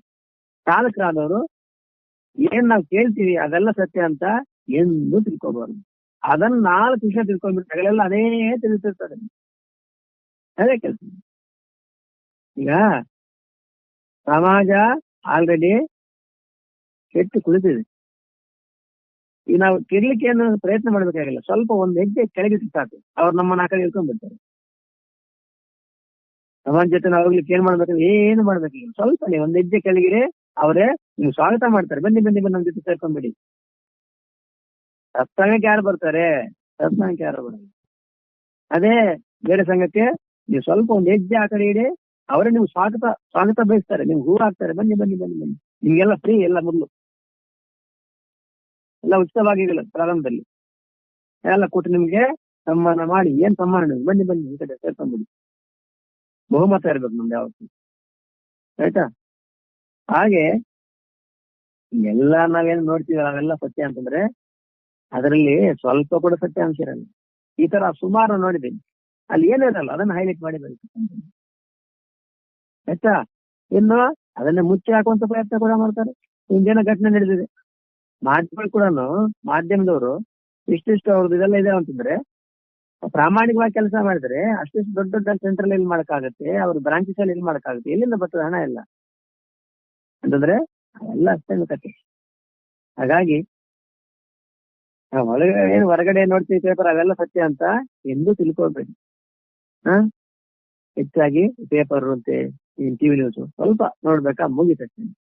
ಇಲ್ಲ ಅಂತಂದ್ರೆ ಅದಕ್ಕೇನೆ ಪ್ರಾಮುಖ್ಯತೆ ಕೊಟ್ಬಿಟ್ರೆ ಸತ್ಸಂಗಕ್ಕೆ ಇದು ಗೌಣ ಆಗ್ಬಿಡ್ತದೆ. ಸುಮ್ನೆ ಸ್ಯಾಂಪಲ್ಗೆ ಇದರಿಂದ ಏನು ಪ್ರಯೋಜನ ಆಗೋದಿಲ್ಲ. ಹಾಗಾಗಿ ಇದಕ್ಕೆ ಮುಖ್ಯ ಸ್ಥಾನ ಕೊಡ್ಬೇಕು. ಅದಕ್ಕೆ ಸ್ಥಾನ ಕೊಟ್ಟರು ಗೌರವ ಸ್ಥಾನ ಕೊಡುವುದಿಲ್ಲ ಅಂತಲ್ಲ, ಆದ್ರೆ ಉದ್ಯೋಗ ಮುಖ್ಯ ಅಂತೇಳಿ ಅದಕ್ಕೆ ಸ್ಥಾನ ಕೊಟ್ಬಿಟ್ರೆ ಇದಕ್ಕೆ ಏನು ಬೆಲೆ ಇರಲ್ಲ, ಯಾಕಂದ್ರೆ ಏನಂತ. ಹಾಗಾಗಿ ಸಂಸಾರ ಅಂದ್ರೆ ಹಾಗೆ ಇರ್ತದೆ. ಹಾಗಾಗಿ ನಾವು ಏನು ಪೇಪರ್ ನೋಡ್ಬಿಟ್ವಿ, ಟಿವಿ ನೋಡ್ಬಿಟ್ಟು ಎಲ್ಲ ಸತ್ಯ ಅಂದ್ರೆ ಖಂಡಿತ ಇಲ್ಲ. ಹಾಗಾಗಿ ಮೋಸ ಹೋಗಬಾರ್ದು ಅನ್ನೋ ಮಾತಲ್ಲಿ ಹೇಳ್ತಿದ್ದಾರೆ. ಸಂಸಾರದಲ್ಲಿ ಯಾರಿಗೆ ದಂಬಾಚಾರ ಅಂದ್ರೆ ದಂಬಾಚಾರ, ದಂಬ ಏನು ಅಲ್ಲಿ ಏನು ಮಾಡಿಲ್ಲ, ಅದು ಯಜ್ಞಾನ ಮಾಡಿ ಹೋಮ ಮಾಡಿಲ್ಲ, ಆದ್ರೆ ಪೇಪರ್ ಮಾತ್ರ ದೊಡ್ಡದಾಗಿ ಬಂದ್ಬಿಟ್ಟಿದೆ. ಸ್ವಾಮಿಗಳಿಂದ ಇಂಥ ಮನೆಯಲ್ಲ ಆಶ್ರಮದಲ್ಲಿ ದೊಡ್ಡದಾಗಿ ಯಜ್ಞವನ್ನ ಮಾಡ್ಲಾಯ್ತು, ನನಗೆ ಗೊತ್ತಿದೆಯಲ್ಲ ನಾ ಏನ್ ಮಾಡಿದ್ದೀನಿ, ನಾನೇನು ಮಾಡಿದ್ದೀನಿ. ಅದೇ ರೀತಿ ಈ ಸ್ವಲ್ಪ ದಾನ ಧರ್ಮ ಮಾಡೋದು ನೋಡ್ತೀರಾ, ವಿಶೇಷವಾಗಿ ಪೇಪರ್ ಎಲ್ಲ ಹಾಕಿಸ್ಕೊಂತ ಇರ್ತಾರೆ. ಅವ್ರು ಹೋಗಿ ಅಲ್ಲಿ ಸೇವೆ ಮಾಡಿ ಬಿಲ್ ಸೇವೆ ಮಾಡ್ದಂತೇಳಿ ಅವರಾಗ ಅವ್ರಿಗೆ ಗುರುತಿಸಿ ಹಾಕೋದು ಬೇರೆ, ನಾವಾಗ ನಾವು ಅವ್ರನ್ನ ಕರೆಸಿ ಪ್ರತ್ಯೇಕ ಹಾಕಿಸ್ಕೊಳ್ಳೋದು ಅವಶ್ಯಕತೆ ಇಲ್ಲ. ಅಂದ್ರೆ ಏನು ಅಂದ್ರೆ ಗುರುತಿಸೋದೇ ಮುಖ್ಯ ಉದ್ದೇಶ. ಈಗ ಬೇರೆಯವರಿಗೆ ಸಹಾಯ ಮಾಡುದು ಅಥವಾ ಅವ್ರ ದುಃಖದಿಂದ ಹೊರಬರ್ಲಿ, ಅವ್ರಿಗೆ ಒಳ್ಳೇದಾಗ್ಲಿ ಅನ್ನೋದು ನಮ್ಮ ಉದ್ದೇಶ ಅಲ್ವೇ ಅಲ್ಲ. ಮತ್ತೇನು, ನಾನು ಗುರುತಿಸ್ಕೋಬೇಕು ಸಮಾಜದಲ್ಲಿ. ಅದಕ್ಕೆ ಒಂದು ಉಪಾಯ ಏನು, ಅವ್ರಿಗೆ ದಾನ ಕೊಟ್ಟೆ, ಇವ್ರಿಗೆ ಸೈಕಲ್ ಕೊಟ್ಟೆ, ಅವ್ರಿಗೇನೋ ಕೊಟ್ಟೆ, ಪಾತ್ರೆ ಕೊಟ್ಟೆ, ಸೀರೆ ಕೊಟ್ಟೆ, ಅದು ಕೊಟ್ಟೆ, ಇದು ಕೊಟ್ಟೆ. ಏನು, ಇಲ್ಲಿ ನಾವು ಕೇವಲ ಗುರುತಿಸ್ಕೊಳ್ಳೋದೇ ಉದ್ದೇಶ ಬಿಟ್ರೆ ಅವರು ಶ್ರೇಯಸ್ಸು ಕೋರೋದಾಗ್ಲಿ ಅವ್ರು ಒಳ್ಳೇದಾಗ್ಲಿ ಅಂತಕ್ಕಂಥ ಭಾವನೆ ಇಲ್ಲವೇ ಇಲ್ಲ. ಬರೀ ನಮ್ಮ ಗುರುತಿಸ್ಕೊಳ್ಳೋದಕ್ಕೇನೆ ಮುಖ್ಯ ಆಗುತ್ತೆ. ಇದನ್ನ ದಂಬಾಚಾರ. ಹಾಗಾಗಿ ಅಂತ ದಂಬಾಚಾರ ಸ್ವಾರ್ಥಗಳು ಒಳಗಿಲ್ಲದ ವೈರಾಗ್ಯವನ್ನು ತೋರಿಸ್ತಾರೆ. ಅವರು ವೈರಾಗ್ಯ ಪರರಂತೆ, ಮಹಾತ್ಯಾಗಿಗಳಂತೆ, ದಾನಿಗಳಂತೆ ತೋರಿಸ್ತಾರೆ. ಅದರಲ್ಲಿ ಅವ್ರೇನ್ ಹೇಳ್ತಾರೆ, ಸಂಸಾರದಲ್ಲಿ ಯಾರಿಗೆ ಯಾರು ಸಂಬಂಧವಿಲ್ಲ, ಮತ್ತೇನು, ಒಬ್ಬರು ಸ್ವಾರ್ಥವನ್ನು ಬಿಟ್ಟು ಮತ್ತೊಬ್ಬರಿಗೆ, ಒಬ್ಬರು ಸ್ವಾರ್ಥವನ್ನು ಬಿಟ್ಟು ಮತ್ತೊಬ್ಬರಿಗೆ ಸಹಾಯ ಮಾಡಲಾರದು. ಅವ್ರು ಹೇಳ್ತಾರೆ ದಂಬಾಚಾರ ಏನು, ಯಾರಿದ್ದಾರೆ ಸ್ವಾರ್ಥ ಬಿಟ್ಟು ಸಹಾಯ ಮಾಡ್ತಾರೆ ಒಬ್ಬರು ಇಲ್ಲ, ತನ್ನವರನ್ನು ಹೇಳಿಸಿಕೊಳ್ಳುವರು ಸಹ ಕಷ್ಟ ಬಂದ ಕೂಡಲೇ ಮುಖವನ್ನು ಬದಲಾಯಿಸ್ತಾರೆ. ನನ್ನವರು ಸ್ನೇಹಿತರನ್ನು ತಿಳ್ಕೊಂಡವ್ರೆ ನನ್ನ ಕಷ್ಟ ಬಂದ ತಕ್ಷಣ ಕಡೆ ಸೇರಿಸ್ಕೊಂಡಿರ್ತಾರೆ. ಸಂಸಾರದಲ್ಲಿ ಒಳ್ಳೇದನ್ನು ಮಾಡ್ತಾ ಹೋದಂತೆಲ್ಲ ಕೆಟ್ಟದ್ದೇ ಬರ್ತದೆ. ಅವ್ರು ಮಾತಾಡ್ತಕ್ಕಂಥದ್ದು ಯಾರಿದ್ದಾರೆ ನೀವೇ ಮಾಡಿದ್ದಿದ್ದ ಹೋಗಿದ್ದಿಲ್ಲ ಆದ್ರೂ ಮಾತಾಡುದು ದಂಬಾಚಾರ. ಯಾರು ಸಹಾಯಕ್ಕೆ ಬರ್ತಾರೆ, ನಮ್ಮವ್ರು ಕೂಡ ಕಷ್ಟ ಬಂತ ಆ ಕಡೆ ಮುಖ ತಿಳ್ಸ್ಕೊಂಡ್ಬಿಡ್ತಾರೆ. ಹಾಗಾಗಿ ಒಳ್ಳೇದನ್ನ ಮಾಡ್ಲೇಬಾರದು ಹೇಳ್ತಿರ್ತಾರೆ. ಆಮೇಲೆ ವ್ಯಕ್ತಿಗಳ ಸಹಾಯ ಮಾಡಿದ್ದೀನಿ, ಇದು ಮಾಡಿದ್ದೀನಿ, ಅದು ಮಾಡಿದ್ದೀನಿ, ಎಲ್ಲಿ ದೇವರಿದ್ದಾರೆ, ಎಲ್ಲಿ ಧರ್ಮ ಇದೆ, ಎಲ್ಲಿ ಭಗವಂತ. ಹಾಗಾಗಿ ನಾನು ಸಂಸಾರದಿಂದ ಮುಂದೆ ಯಾರು ಒಳ್ಳೇದೇ ಮಾಡಬಾರ್ದು, ಒಳ್ಳೇದು ಮಾಡ್ಲೇಬಾರ್ದು. ಒಳ್ಳೇದನ್ನು ಮಾಡ್ತೀವಿ ಯಾರಿಗಾಗಿ, ನಿನಗಾಗಿ ಮಾಡು. ನೀವೇನು ಒಳ್ಳೇದು ಮಾಡಿದ್ದೀರಿ ಅದು ನಿನಗಾಗಿ ಇರ್ತದೆ. ಅದರಿಂದ ಅವ್ರಿಗೆ ಎಷ್ಟು ದುಃಖದಿಂದ ಹೊರಗೆ ಬಂದಿದ್ದಾರೆ, ಅವ್ರಿಗೆ ಸಹಾಯದ ಪಕ್ಕಕ್ಕಿಡು. ಅದು ನಿನ್ನ ಒಳ್ಳೇದಕ್ಕಾಗಿ ಬೇರೆ ಸಹಾಯ ಮಾಡ್ತಕ್ಕಂಥದ್ದು, ದಾನ ಧರ್ಮ ಪರೋಪಕಾರ ಮಾಡ್ತಕ್ಕಂಥದ್ದು ನಮ್ಮ ಋಷಿಗಳ ವಿಧಾನ ಯಾಕೆ ಮಾಡಿದಾರೆ ಅಂತಂದ್ರೆ, ಅದರಿಂದ ನೀನು ಅವನ್ನೇನೋ ಉದ್ಧಾರ ಮಾಡ್ತೀಯ ಅಂತಲ್ಲ, ಎಲ್ಲರನ್ನ ಉದ್ಧಾರ ಮಾಡ್ತಕ್ಕಂಥ ಪರಮಾತ್ಮ ಇರ್ತಾನೆ. ನಿನ್ನ ಉದ್ಧಾರಕ್ಕಾಗಿ ನೀನು ಮಾಡು ಅಂತ ಹೇಳಿದಾರೆ ಅಷ್ಟೇನೆ. ಅದನ್ನ ನಾವು ಉಲ್ಟಾ ತಿರ್ಸ್ಕೊಂಡು ಇಷ್ಟೆಲ್ಲ ಮಾಡಿದ್ರೆ ನನಗೇನು ಪ್ರಯೋಜನ ಆಯ್ತು, ಒಳ್ಳೆದನ್ನೇ ಮಾಡ್ಲೇಬಾರ್ದು. ಸಮಾಜ ಹಾಗೆ ಇರ್ತದೆ, ಇಲ್ಲ ಅಂತ. ಆದ್ರೆ ಧರ್ಮ ಹೇಳ್ತದೆ ಇದು ನಿನ್ನ ಶ್ರೇಯಸ್ಸಿಗಾಗಿ. ಹಾಗಾಗಿ ಅವ್ರ ಮುಖ ತಿರ್ಸ್ಕೊಂಡು ನೋಡಿದ್ರೇನು ನೋಡಿದ್ರೇನು, ನನಗೆ ಅದೇ ಹೇಳ್ತಾ ಇದಾರೆ. ಎಲ್ಲ ಲೈಕ್ ಮಾಡ್ಬೇಕು, ಶೇರ್ ಮಾಡಿ, ಲೈಕ್ ಮಾಡಿ ಅಂತ. ಲೈಕ್ ಮಾಡ್ತಕ್ಕಂಥ ಪರಮಾತ್ಮ ಇದ್ದಾನೆ, ಅವನೊಬ್ಬ ಲೈಕ್ ಹೊಡೆದು ಬಿಟ್ರೆ ಸಾಕು. ಲೈಕ್ ಮಾಡೋದು ಜನ ಅಲ್ಲ, ಜನ ಲೈಕ್ ಮಾಡಿಬಿಟ್ರೆ ನಾವು ದೊಡ್ಡವರಾಗ್ಬಿಟ್ವಾ? ಇಲ್ಲ, ಪರಮಾತ್ಮ ಒಬ್ಬ ಲೈಕ್ ಮಾಡಿಬಿಟ್ರೆ ಸಾಕು. ಒಂದು ಲೈಕ್ ಪರಮಾತ್ಮ ಹೊಡೆದು ಬಿಟ್ಟ ಹೋಯ್ತು, ಜೀವನ ಸಾರ್ಥಕ ಆಗೋಯ್ತು. ಬೇರೆ ಜನ ಎಷ್ಟು ಲೈಕ್ ಹೊಡೆದ್ರೆ ಏನ್ ಪ್ರಯೋಜನ ಹೇಳಿ? ಏನು ಪ್ರಯೋಜನ ಇಲ್ಲ. ಜನ ಲೈಕ್ ಮಾಡ್ಬಿಟ್ರಪ್ಪ, ನಮ್ಮ ಎಲ್ಲ ಲೈಕ್ ಮಾಡಿ, ಶೇರ್ ಮಾಡಿ, ಸಬ್ಸ್ಕ್ರೈಬ್ ಆಗಿ, ಸಬ್ಸ್ಕ್ರೈಬ್ ಮಾಡ್ಕೊಳ್ಳಿ. ಹಾಗೆ ಒಬ್ಬ ಪರಮಾತ್ಮ ಒಂದು ಲೈಕ್ ಮಾಡಿಬಿಡ್ಲಿ ನಮ್ಗೆ, ಬಸ್ ಜೀವನ ಸಾರ್ಥಕ. ಜನ ಎಷ್ಟು ಜನ ಬಂದು ಎಷ್ಟು ಲೈಕ್ ಹೊಡೆದ್ರೆ ನಮ್ಗೆ ಏನ್ ಪ್ರಯೋಜನ? ಹಾಗಾಗಿ ಸಂಸಾರದಲ್ಲಿ ಇಷ್ಟೆಲ್ಲ ಮಾಡಿದ್ದೇನೆ, ಹಾಗಾಗಿ ಯಾರಿಗೂ ಒಳ್ಳೇದು ಮಾಡೋದೇ ಇಲ್ಲ. ಇನ್ನು ನಿನಗಾಗಿ ಮಾಡು, ಅವ್ರಿಗಾಗಿ ಹಾಕ್ತಾ ಇರ್ತೀನಿ ನೀನು. ಅದಕ್ಕೆ ಹೇಳ್ತಾರಲ್ಲ, ದಾನ ಧರ್ಮ, ದಾನ ತ್ಯಾಗ ಅಂತ ಹೇಳ್ತಾರೆ. ಧರ್ಮ ಅಂತಂದ್ರೆ ಏನು?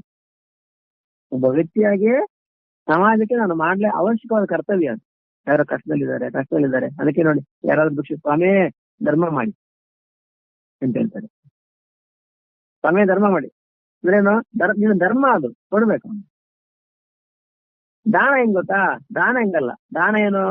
ಪುಣ್ಯಕ್ಕಾಗಿ ಮಾಡ್ತಕ್ಕಂಥ ದಾನ. ನಿನಗೇನೋ ಅನಾರೋಗ್ಯ ಆಗಿದೆ, ಇನ್ನೇನೋ ಆಗಿದೆ, ಅಥವಾ ದಾನ ಕೊಡ್ತಾರೆ. ದಾನ ಯಾರು ಕೊಡ್ಬೇಕು? ಯಾರು ಪುಣ್ಯಾತ್ಮರಿದ್ದಾರೆ ಅವ್ರಿಗೆ ದಾನ ಕೊಡ್ಬೇಕು. ಯಾಕೆ? ಪುಣ್ಯಕ್ಕಾಗಿ ನೀನು ಮಾಡ್ತಿದ್ಯಲ್ವ, ಹಾಗಾಗಿ ಪುಣ್ಯವಂತರಿಂದನೇ ಬರ್ತದೆ ಪುಣ್ಯ. ಅವನ ಹತ್ರ ಪುಣ್ಯನೇ ಇಲ್ಲ, ನಿನ್ಗೇನು ಪುಣ್ಯ ಕೊಡ್ತಾನೆ? ಧರ್ಮ ಬೇರೆ. ಧರ್ಮ ಯಾರಿಗೆ ಬೇಕಾದ್ರೂ ಮಾಡ್ಬೋದು, ಅಲ್ಲಿ ಅವನು ಪುಣ್ಯಾತ್ಮ ಪಾಪಾತ್ಮ ನೋಡಬಾರ್ದು ನಾವು. ಧರ್ಮ ಅಷ್ಟೇ ಅದು. ಆದ್ರೆ ಪುಣ್ಯಕ್ಕಾಗಿ ಮಾಡಿದಾಗ ಪುಣ್ಯಾತ್ಮನೇ ಕೊಡ್ಬೇಕು, ಆವಾಗಲೇ ನೀವು ಪುಣ್ಯ ಬರ್ತದೆ.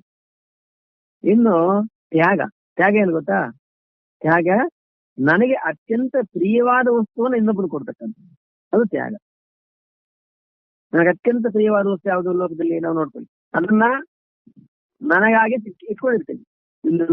ನೋಡಿ, ಒಂದು ಬಾಳೆಹಣ್ಣಿದೆ ಅಂತ ತಿಳ್ಕೊಂಡು ಯಾರೋ ಬಂದ್ರು, ನನಗೆ ಬಂದಾಗ ಚೆನ್ನಾಗಿ 4 ಪುಸ್ತಕ ಇಟ್ಕೊಂಡು ಸ್ವಲ್ಪ ಮೆತ್ತಗೆ ಬೇರೆ ಕೊಡ್ತೀನಿ. ಇದು ತ್ಯಾಗ ಅಲ್ಲ. ಏನ್ ಮಾಡ್ಬೇಕು? ಮೆತ್ತಗಿರೋದು ಈ ಕಡೆ ಇಟ್ಕೋ, ಚೆನ್ನಾಗಿದೆ ಅದನ್ನು ಕೊಡು, ಅದು ತ್ಯಾಗ. ನನಗೆ ಅದನ್ನ ಇಟ್ಟಿದ್ದೀನಿ ಅದಲ್ವಾ? ಕೊಡ್ಬೇಕಾದ್ರೆ ಮೆತ್ತಗಿರೋ ಕೊಟ್ಟು ಚೆನ್ನಾಗಿರ್ತದೆ ನನಗೆ ಇಟ್ಕೊಂಡ್ಬಿಡ್ತೀನಿ, ಅದಲ್ಲ. ಚೆನ್ನಾಗಿರೋದು ಅವ್ರು ಕೊಡುದು, ಅದು ತ್ಯಾಗ. ಯಾಕೆ? ನನಗಾಗಿ ಸಿಕ್ಕಿದ್ಮೇಲೆ ನಾನು. ಹಾಗೆ ನನಗೆ ಅತ್ಯಂತ ಅವಶ್ಯಕತೆ ಇರತಕ್ಕಂತ ಪ್ರಿಯವಾದ ವಸ್ತುವನ್ನ ಕೊಡ್ತಾರೆ, ಅದು ತ್ಯಾಗ. ಹಾಗಾಗಿ ಧರ್ಮ, ದಾನ, ತ್ಯಾಗ ಹೀಗೆ. ಹಾಗೆ ಅವ್ರು ಹೇಳ್ತಾ ಇರ್ತೀಗೆ ಏನಂತ, ಎಲ್ರು ಎಷ್ಟು ಮಾಡಿದ್ರು ಇಷ್ಟೇ ಸಮಾಜಕ್ಕೆ. ಒಳ್ಳೆದನ್ನ ಮಾಡ್ತಾ ಉಂಟ್ಲ, ಕೆಟ್ಟದೇ ಬರ್ತದೆ ನಮ್ಗೆ. ಹಾಗಾಗಿ ಒಳ್ಳೆದನ್ನ ಮಾಡ್ಲೇಬಾರ್ದು ಅಂತೇಳಿ ಏನೋ ವೈರಾಗ್ಯದ ತರ ಮಾತಾಡ್ತಾ ಇರ್ತಾರೆ ಅಂತ ಅವ್ರನ್ನ ನೋಡಿ ನಾವು ಮೋಸ ಹೋಗಬಾರ್ದು. ಇದು ಹೇಳ್ತಿದ್ದಾನೆ ಯಾರಿಗೆ? ನೀವೆಲ್ಲ ಆರಾಮ?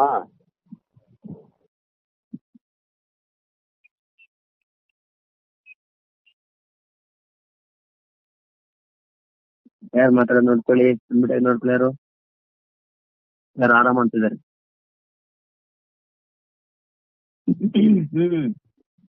ಸಂಸ್ಥೆಯಲ್ಲಿ ಒಳ್ಳೆಯದನ್ನು ಮಾಡೋದಂತೆಲ್ಲ ಕೆಟ್ಟದೇ ಬರ್ತದೆ ಎಂದವರಿಗೆ ಮಾತನಾಡೋದನ್ನ ಕೇಳಿ ಅವರು ನಿಜವಾದ ವೈರಾಗ್ಯವೆಂದು ಭಾವಿಸಿ ಮೋಸ ಹೋಗಬಾರದು. ದುರ್ಯೋಧನ ಮಾತು. ದುರ್ಯೋಧನನ ವೃತ್ತಿಯು ನರನಾರಿಯರು ಒಂದು ಕಡೆ ಸುಳ್ಳು ವೈರಾಗ್ಯವನ್ನು ತೋರುತ್ತಿದ್ದರೆ, ಮತ್ತೊಂದು ಕಡೆ ಅರ್ಜುನನಂತೆ ಧರ್ಮಕ್ಕೆ ಭಯಪಡುವಂತ ಜನರು ಮೋಹದಿಂದ ಉತ್ಪನ್ನವಾದ ದಯೆಯ ಸುಳಿಗೆ ಸಿಕ್ಕಿ ದುರ್ಜನರ ದುಷ್ಟ ವ್ಯವಹಾರವನ್ನು ನೋಡಿಯೂ ಸಹ ಸುಮ್ಮನೆ ಕುಳಿತು ಬಿಡುತ್ತಾರೆ. ಇಷ್ಟೇ ಅಲ್ಲ, ಇಂಥವರು ತಮ್ಮ ಉದಾಸೀನತೆಯನ್ನ ಧರ್ಮ ಹಾಗೂ ವೈರಾಗ್ಯವನ್ನು ಭಾವಿಸುತ್ತಾರೆ. ದುರ್ಯೋಧನ ವೃತ್ತಿ ಕಡೆ ಸುಳ್ಳು ವೈರಾಗ್ಯವನ್ನು ತೋರಿಸ್ತಾ ಇದ್ರೆ ದುರ್ಯೋಧನ ವೃತ್ತಿ. ಮತ್ತೊಂದು ಕಡೆ ಅರ್ಜುನನಂತೆ ಧರ್ಮಕ್ಕೆ ಬೆಳೆಯುವಂತ ಜನರು ಮೋಹದಿಂದ ಉತ್ಪನ್ನವಾದ ದಯೆಯ ಸುಳಿಗೆ ಸಿಕ್ಕಿ. ಅಂದ್ರೆ ದುರ್ಯೋಧನ ವೃತ್ತಿ ಹೇಗೆ ನರನಾರಿಯರು ಒಂದ್ ಕಡೆ ಸುಳ್ಳು ವೈರಾಗ್ಯ ತೋರ್ತಾ ಇದ್ದಂತೆ, ಇನ್ನು ಅರ್ಜುನ ಅಂತ ಅವ್ರ ಒಂದ್ ಕಡೆ ಅಯ್ಯೋ ಏನಾಗ್ಬಿಡ್ತದೋ ಏನಾಗ್ಬಿಡ್ತ ಹೇಳಿ ದಯೆ ಅದಕ್ಕೆ ಸಿಕ್ಕಿ ದುರ್ಜನರ ದುಷ್ಟ ವ್ಯವಹಾರವನ್ನು ನೋಡಿ ಸಹ ಸುಮ್ಮನೆ ಇರ್ತಾರೆ. ಇಷ್ಟೇ ಅಲ್ಲ, ಇಂಥವ್ರು ತಮ್ಮ ಉದಾಸೀನತೆಯನ್ನ ಧರ್ಮ ಮತ್ತು ವೈರಾಗ್ಯ ಅಂತ ತಿಳ್ಕೊಂತಾರೆ. ಹೀಗಾಗಿ ಅದು ವೈರಾಗ್ಯ ಅಲ್ಲ. ಆತರ ದಮ್ಮಾಚಾರ ಮಾತಾಡ್ತಾರೆ ನೋಡಿ, ಅದು ವೈರಾಗ್ಯ ಅಲ್ಲ. ಹಂಗಂತ ಅಯ್ಯೋ ಏನಾಗುತ್ತೆ ಏನಂತ ತಿಳ್ಕೊಂಡ್ರೆ ಇದು ಕೂಡ ವೈರಾಗ್ಯ ಅಲ್ಲ ಅನ್ನೋ ಮಾತನ್ನು ಹೇಳ್ತಾ ಇದ್ದಾರೆ. ಗೀತೆಯ ಈ ಎರಡೂ ನಮೂನೆಯ ಜನರಿಗೆ ಎಚ್ಚರಿಕೆಯನ್ನು ಕೊಡ್ತದೆ. ಈ ಎರಡು ರೀತಿಯಾಗಿರ್ತಕ್ಕ ಜನರಿಗೆ ಎಚ್ಚರಿಕೆ ಕೊಡ್ತದೆ. ಮತ್ತೇನು? ಸಂಸಾರದಲ್ಲಿರುವವರೆಲ್ಲ ತನ್ನವರೇ, ಒಬ್ಬರು ಒಂದಿಲ್ಲದರೊಂದು ರೂಪದಿಂದ ಮತ್ತೊಬ್ಬರಿಗೆ ಸಹಾಯ ಮಾಡುವವರೇ. ಮುಳುಗುವವನಿಗೆ ಹುಲ್ಲು ಕಡ್ಡಿಯೇ ಸಹಾಯ ಮಾಡ್ತದೆ. ಪ್ರೇಮ, ಸೇವ ಮತ್ತು ಸದ್ಭಾವನೆಯ ಎಲ್ಲರೊಡನೆ ಯಥೋಚಿತ ವ್ಯವಹಾರವನ್ನು ಮಾಡಿ ಅದನ್ನ ಈಶ್ವರನಿಗೆ ಸಮರ್ಪಣೆ ಮಾಡೋದರಲ್ಲಿಯೇ ಮುಕ್ತಿ. ಅನ್ಯಾಯ ಮತ್ತು ದುಷ್ಟ ಗುಣಗಳನ್ನು ಶಿಕ್ಷಿಸದೆ ಸುಮ್ಮನೆ ನಪುಂಸಕನು ಪಾಪಕ್ಕೆ ಭಾಗಿಯಾಗುತ್ತಾನೆ. ವಾಸ್ತವವಾಗಿ ಕೆಲವೊಂದು ವಿಷಯಗಳನ್ನ ನಮಗೆ ಇವತ್ತು ಹಿಂಗಪ್ಪ ಅಂದ್ರೆ ನನಗೇನು ಯಾರಿಂಗ್ ಹೋದ್ರೇನು ಅಂತ ನಾವೆಲ್ಲ ಅನ್ಕೊಂತೀವಿ. ಆದ್ರೂ ಕೂಡ ರಾಜು ಕೂಡ ಹಾಗೆ ಆತರ ನೋಡ್ಕೊಂಡ್ರೆ ಎದುರಕ್ಕೋಗ್ಬೇಕಾಗ್ತದೆ. ಧರ್ಮದ ಪಾಲನೆ ಮಾಡ್ತಕ್ಕಂಥದ್ದು ತುಂಬಾ ಕಠಿಣ, ಅಷ್ಟು ಸುಲಭ ಅಲ್ಲ. ಆ ಧರ್ಮದ ಪಾಲನೆ ಮಾಡೋದು ತುಂಬಾ ಸುಲಭ. ಈಗ ನಿಯಮಬದ್ಧವಾಗಿ ಧರ್ಮಬದ್ಧವಾಗಿ ಜೀವನ ಮಾಡೋದು ತುಂಬಾ ಕಠಿಣ. ಅಧರ್ಮಬದ್ಧವಾಗಿ ಜೀವನ ಮಾಡ್ತಕ್ಕಂಥದ್ದು ತುಂಬಾ ಸುಲಭ. ಯಾವುದು? ಪ್ರಾರಂಭದಲ್ಲಿ. ಆದ್ರೆ ಧರ್ಮಬದ್ಧ ಜೀವನ ಕಠಿಣವಾದ್ರೂ ಸುಖ, ಶಾಂತಿ, ನೆಮ್ಮದಿ, ಜ್ಞಾನವನ್ನು ಕೊಡ್ತದೆ. ಅಧರ್ಮಬದ್ಧ ಜೀವನ ಸುಖ ಅನಿಸಬಹುದು, ಸುಖ ಇರಲ್ಲ. ಶಾಂತಿ ಅನಿಸಬಹುದು, ಶಾಂತಿ ಇರಲ್ಲ. ಆದ್ರೆ ಮಾರ್ಗ ಸುಲಭ ಪ್ರಾರಂಭದಲ್ಲಿ. ಹೋಗ್ತಾ ಹೋಗ್ತಾ ಹೋಗ್ತಾ ಕೊನೆಗೆ ಇಲ್ಲಿ ಹೋಗ್ಬೇಕು ಗೊತ್ತಾಗಲ್ಲ ಆ ಮಾರ್ಗ. ಯಾಕೆ? ಆ ಮಾರ್ಗ ಅಧರ್ಮ ಮಾರ್ಗ ಹಾಗೇನೆ. ಕೊನೆಗೆ ಈಗ ಗೊತ್ತಾಗಲ್ಲ, ಅದು ಏನಾಗುತ್ತೆ ಗೊತ್ತಾಗಲ್ಲ, ಎಲ್ಲಿ ಹೋಗ್ತೀವಿ ಗೊತ್ತಾಗಲ್ಲ, ಏನಾಗ್ತದೆ ಏನು ಗೊತ್ತಾಗಲ್ಲ. ಹಾಗಾಗಿ ಇಲ್ಲಿ ಹೇಳ್ತಾರೆ, ಗೀತೆಯ ಈ ಎರಡೂ ನಮೂನೆ ಜನರಿಗೆ ಎಚ್ಚರಿಕೆಯನ್ನು ಕೊಡ್ತದೆ. ಗೀತೆ ಸಂಸಾರದಲ್ಲಿ ಇವರೆಲ್ಲ ತನ್ನವರೇ, ಒಬ್ಬರು ಒಂದಿಲ್ಲದರಿಂದ ಮತ್ತೊಬ್ಬರಿಗೆ ಸಹಾಯ ಮಾಡುವವರೇ. ಪ್ರತ್ಯಕ್ಷವಾಗಿಲ್ಲದೆ ಇದ್ರು ಪರೋಕ್ಷವಾಗಿ ನಡೆದುಕೊಳ್ಳುವುದು. ಏನಂತ? ಯಜ್ಞಗಳು. ಮೊದಲನೇದಾಗಿ ದೈವಯಜ್ಞ, ಋಷಿ ಯಜ್ಞ, ಆಮೇಲೆ ಪಿತೃಯಜ್ಞ, ಆಮೇಲೆ ಮನುಷ್ಯ ಯಜ್ಞ, ಆಮೇಲೆ ಭೂತ ಯಜ್ಞ. ಹಾಗಾಗಿ ಯಾಕೆ ಇವೆಲ್ಲ ಮಾಡ್ಬೇಕಾದ್ರೆ ಪ್ರತ್ಯಕ್ಷವಾಗಿಲ್ಲದೆ ಇದ್ರು ಪರೋಕ್ಷವಾಗಿ ಬೇರೆಯವರಿಂದ ಎಷ್ಟೋ ಸಹಾಯ ಸಹಕಾರವನ್ನ ಪ್ರತಿಯೊಬ್ರು ಪಡಿತಾ ಇರ್ತಾರೆ. ಅನ್ಕೊಂತೀವಲ್ಲ, ನಮ್ಗೆ ಯಾವ ಅವಶ್ಯಕತೆ ಇಲ್ಲ, ನನ್ನ ಹತ್ರ ಹಣ ಇದೆ, ನಾನು ಸುಖವಾಗಿ ಬದುಕ್ತೀನಿ, ಯಾರ ಅವಶ್ಯಕತೆ ನಮ್ಗೇನಿದೆ ಅಂತ ಕೂಡ ಹೇಳೋದುಂಟು. ಆದ್ರೆ ಪ್ರತ್ಯೇಕವಾಗಿ ನಮ್ಗೆ ಕಾಣ್ತಾ ಇದ್ರು ಪರೋಕ್ಷವಾಗಿ ಎಷ್ಟೋ ಜನರ ಸಹಾಯ ಸಹಕಾರ ಪ್ರತಿ ಕ್ಷಣ ಪಡಿತಾ ಇದ್ದೇನೆ. ಪ್ರತಿ ದಿನ ಅಲ್ಲ, ಪ್ರತಿ ಕ್ಷಣ. ಈಗ ನೋಡಿ, ನಮ್ಗೆ ಪೆಟ್ರೋಲ್ ಬೇಕು. ಪೆಟ್ರೋಲ್ ಹಣ ಕೂಡ ನಾನು ಇಲ್ಲ ಅಂತಲ್ಲ, ವಸ್ತುನೇ ಇಲ್ಲ ಅಂದ್ರೆ ಹಣ ತಗೊಂಡು ಏನ್ ಮಾಡ್ತೀರಿ? ಪೆಟ್ರೋಲ್ ನಿಮಗೆ ಗಾಡಿ ಪೆಟ್ರೋಲ್ ಬೇಕಾದ್ರೆ ಆದ್ರೆ ಇಲ್ಲಿ ಎಷ್ಟು ಜನ ಕ್ರೂಡ್ ಆಯಿಲ್ ತೆಗೆಯೋದ್ರಿಂದ ಹಿಡ್ಕೊಂಡು ಅಲ್ಲಿಂದ ಅದನ್ನ ಟ್ರಾನ್ಸ್ಪೋರ್ಟೇಶನ್ ಮಾಡಿ, ಶುದ್ಧೀಕರಣ ಮಾಡಿ, ಅದನ್ನ ಮತ್ತೆ ಬೇರೆ ಬೇರೆ ಆಮೇಲೆ ಅಲ್ಲಿಂದ ಅದನ್ನ ಮತ್ತೆ ನೀವು ಟ್ಯಾಂಕ್ ಅಲ್ಲಿ ಹಾಕಿ ಹೋಗ್ಬೇಕಾಗ್ತದೆ. ಅದನ್ನ ಆಗಕ್ಕೆ ಕರೆಂಟ್ ಎಷ್ಟು ಬೇಕಾಗುತ್ತೆ. ಹಾಗಾಗಿ ಹಣ ನಮ್ದೇ ಇರ್ಬೋದು, ಇಲ್ಲ ಅಂತಲ್ಲ. ಆದ್ರೆ ಇಷ್ಟೊಂದು ಜನರ ಸಹಾಯವನ್ನು ಪಡಿತೀವಿ.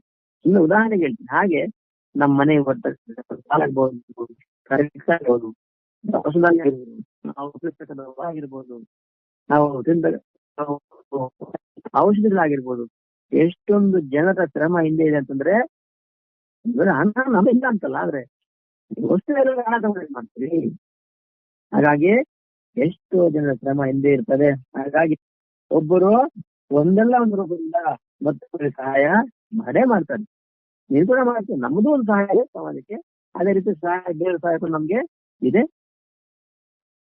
ಮುಳುಗುವವನಿಗೆ ಹುಲ್ಲು ಕಡಿಯೇ ಸಹಾಯ.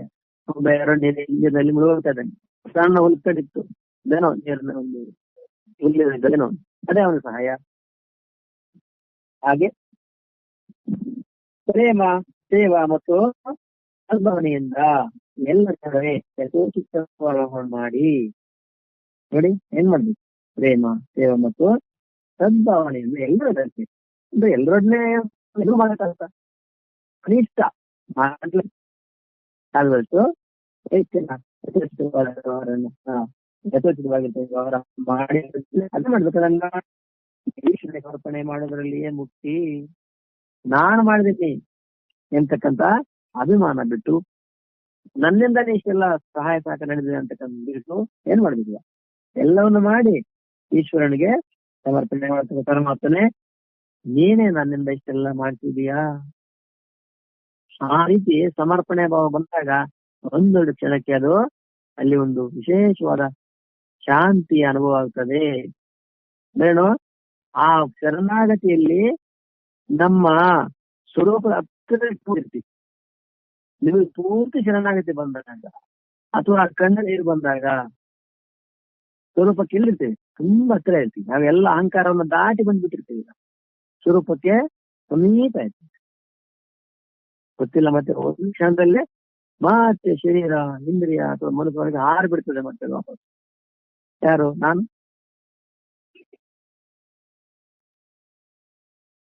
ಈಗ ನಾನು ಅಂತಕ್ಕಂಥದ್ದು ಶರಣಾಗತಿಯಲ್ಲಿ ಬಂದಾಗ ಎಲ್ಲವೂ ನಿಮ್ಗೆ ಎಲ್ಲಿ ಬಂದಿತ್ತದು? ಈಶ್ವರನ ಪಾದಾರವಿಂದದಲ್ಲಿ ಹೋಗ್ಬಿಟ್ಟಿತ್ತು.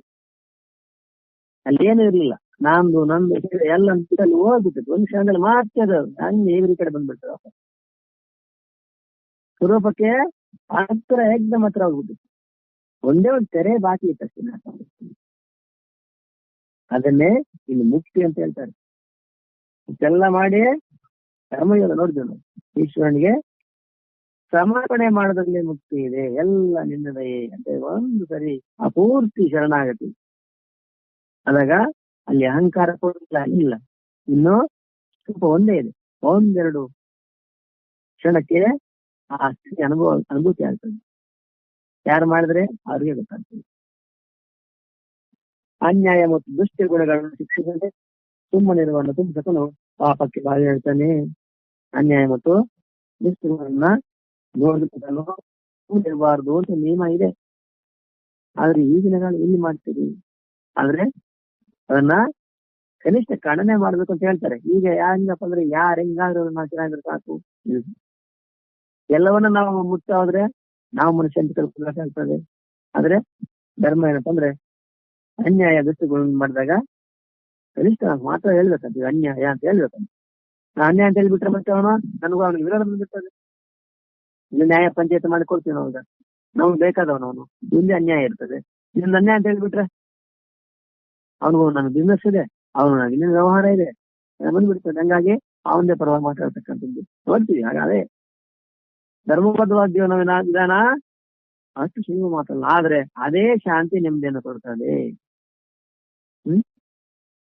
ಹಾಗಾಗಿ ಅನ್ಯಾಯ ಮತ್ತು ದುಷ್ಟ ಗುಣಗಳನ್ನು ಶಿಕ್ಷಿಸದೆ ಸುಮ್ಮನಿರುವ ನಪುಂಸಕನು ಪಾಪಕ್ಕೆ ಬಾಯಿ ಆಗ್ತಾನೆ ಎನ್ನುವ ಮಾತನ್ನು ಕೂಡ ಇಲ್ಲಿ ಹೇಳ್ತಾ ಇದ್ದಾರೆ. ಹಾಗಾಗಿ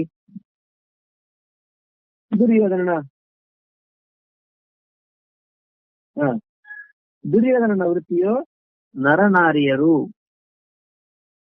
ಸದಾ ಭಯಭೀತರು, ಸಂಶಯವರು ಆಗಿ ದುಃಖವನ್ನ ಅನುಭವಿಸ್ತಾರೆ.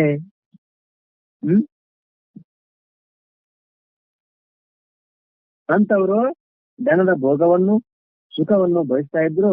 ಮತ್ತೊಬ್ಬರಿಗೆ ಸಂಸಾರವು ಅಸಾರವೆಂದು ಬೋಧಿಸ್ತಾ ಇರ್ತಾರೆ. ಇದಕ್ಕೆ ವಿರುದ್ಧವಾಗಿ ವಿಷಾದಗ್ರಸ್ತನಾದ ಅರ್ಜುನನ ವೃತ್ತಿಯು ಜೀವರಗಳ ದಯೆ ಮತ್ತು ಕರುಣೆಯಿಂದ ಆವರಿಸಲ್ಪಟ್ಟು ಅನ್ಯಾಯವನ್ನು ಕಂಡು ತುಂಬಾ ನೋಡಿಯೂ ಸುಮ್ಮನಿರ್ತಾರೆ ಮತ್ತು ಮೋಹವೆಂಬ ಬಲೆಗೆ ಸಿಕ್ಕಿ ತಮ್ಮನ್ನು ತಾವು ಮರೆತಿರುತ್ತಾರೆ. ಇವರಿಬ್ಬರಿಗೂ ವಿಲಕ್ಷಣವಾಗಿ ಶ್ರೀಕೃಷ್ಣನ ವೃತ್ತಿಯ ಜನರು ಸದಾ ಸಾವಧಾನರು, ಧರ್ಮಶೀಲರು ಮತ್ತು ಕರ್ತವ್ಯ ಪರಾಯಣವಾಗಿದ್ದು ಸದಾ ಆನಂದದಲ್ಲಿ ಇರುತ್ತಾರೆ. ಇಲ್ಲಿ ದುರ್ಯೋಧನನ ಅಂತಃಕರಣ ವೃತ್ತಿಯನ್ನ ವರ್ಣನೆ ಮಾಡ್ತಾ ಇದ್ದಾರೆ. ಯಾರು? ಸಂಜಯ. ಯಾಕೆ ಸಂಜಯನಿಗೆ ಇರ್ತಕ್ಕಂಥ ಶಕ್ತಿ ದೂರದಲ್ಲಿರ್ತಕ್ಕಂಥ ಎಲ್ಲೇ ಇರ್ಲಿ ಹೇಗೆ ಇರ್ಲಿ ಅವರ ಅಂತಃಕರಣದಲ್ಲಿ ಇರ್ತಕ್ಕಂಥ ಯಾವುದೇ ವಸ್ತು, ಯಾವುದೇ ಸಂಕಲ್ಪ ಆಗಿರ್ಬೋದು, ವಿಷಯ ಆಗಿರ್ಬೋದು, ಮರೆ ಇರುವುದಿಲ್ಲ ಸಂಜಯನಿಗೆ. ಹಾಗಾಗಿ ಆ ದುರ್ಯೋಧನನ ಹೃದಯದ ವೃತ್ತಿಗಳು, ಅವನ ಸ್ವಭಾವ ಹೀಗಿರ್ಬೋದು ಅಂತೇಳಿ ಎಲ್ಲ ಹೇಳ್ತಾ ಇದ್ದಾರೆ. ಹಾಗಾಗಿ ದುರ್ಯೋಧನ ವೃತ್ತಿಯ ನರನಾರಿ ಅಂದ್ರೆ ಏನು? ದುರ್ಯೋಧನ ರೀತಿ ಯಾರಿಗೆ ವೃತ್ತಿ ಅಂತ ಪುರುಷರಾಗ್ಲಿ ಸ್ತ್ರೀ ಆಗಿರ್ಲಿ ಅವ್ರು ಸದಾ ಭಯಭೀತರು, ಸಂಶಯವುಳ್ಳವರಾಗಿ ದುಃಖವನ್ನು ಅನುಭವಿಸ್ತಾ ಇರ್ತಾರೆ.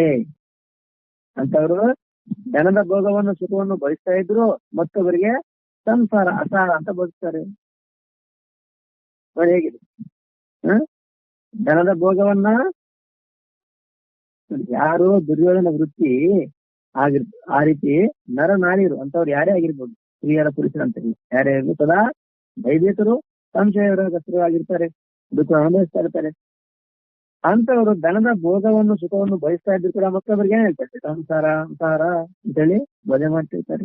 ಇದಕ್ಕೆ ವಿರುದ್ಧವಾಗಿ ವಿಷಾದಗ್ರಸ್ತನಾದ ಅರ್ಜುನನ ವೃತ್ತಿಯ ಜೀವರುಗಳು ದಯೆ ಮತ್ತು ಕರುಣೆಯಿಂದ ಆವರಿಸಲ್ಪಟ್ಟು ಅನ್ಯಾಯವನ್ನು ಕಣ್ಣು ತುಂಬಾ ನೋಡಿಯೂ ತುಂಬಿರ್ತಾರೆ. ಇನ್ನೊಂದರ ಯಾರು? ಅರ್ಜುನ್ ತರ ಇರ್ತಕ್ಕಂಥವ್ರು.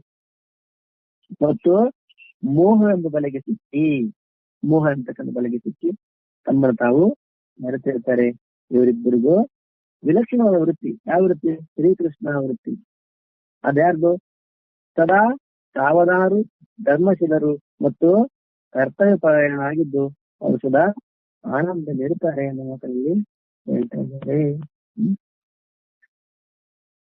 ಸಂಪಟ್ಟಂತೆ ನಾನು ಮುಂದುವರಿಸೋಣ. ಓಂ ಪೂರ್ಣಮದಃ ಪೂರ್ಣಮಿದಂ ಪೂರ್ಣಾತ್ ಪೂರ್ಣಮುದಚ್ಯತೆ ಪೂರ್ಣಸ್ಯ ಪೂರ್ಣಮಾದಾಯ ಪೂರ್ಣಮೇವಾವಶಿಷ್ಯತೆ. ಸಹನಾವತು ಸಹನೋ ಭುನಕ್ತು ಸಹ ವೀರ್ಯಕರವಾವಹೈ ತೇಜಸ್ವಿನಾವಧೀತಮಸ್ತು ಮಾ ವಿದ್ವಿಷಾವಹೈ. ಓಂ ಶಾಂತಿ ಶಾಂತಿ. ಓಂ ಸರ್ವೇ ಭವಂತು ಸುಖಿನಃ, ಸರ್ವೇ ಸಂತು ನಿರಾಮಯಾಃ, ಸರ್ವೇ ಭದ್ರಾಣಿ ಪಶ್ಯಂತು ಮಾ ಕಶ್ಚಿತ್ ದುಃಖಭಾಗ್ ಭವೇತ್. ಓಂ ಶಾಂತಿ ಶಾಂತಿ ಶಾಂತಿ.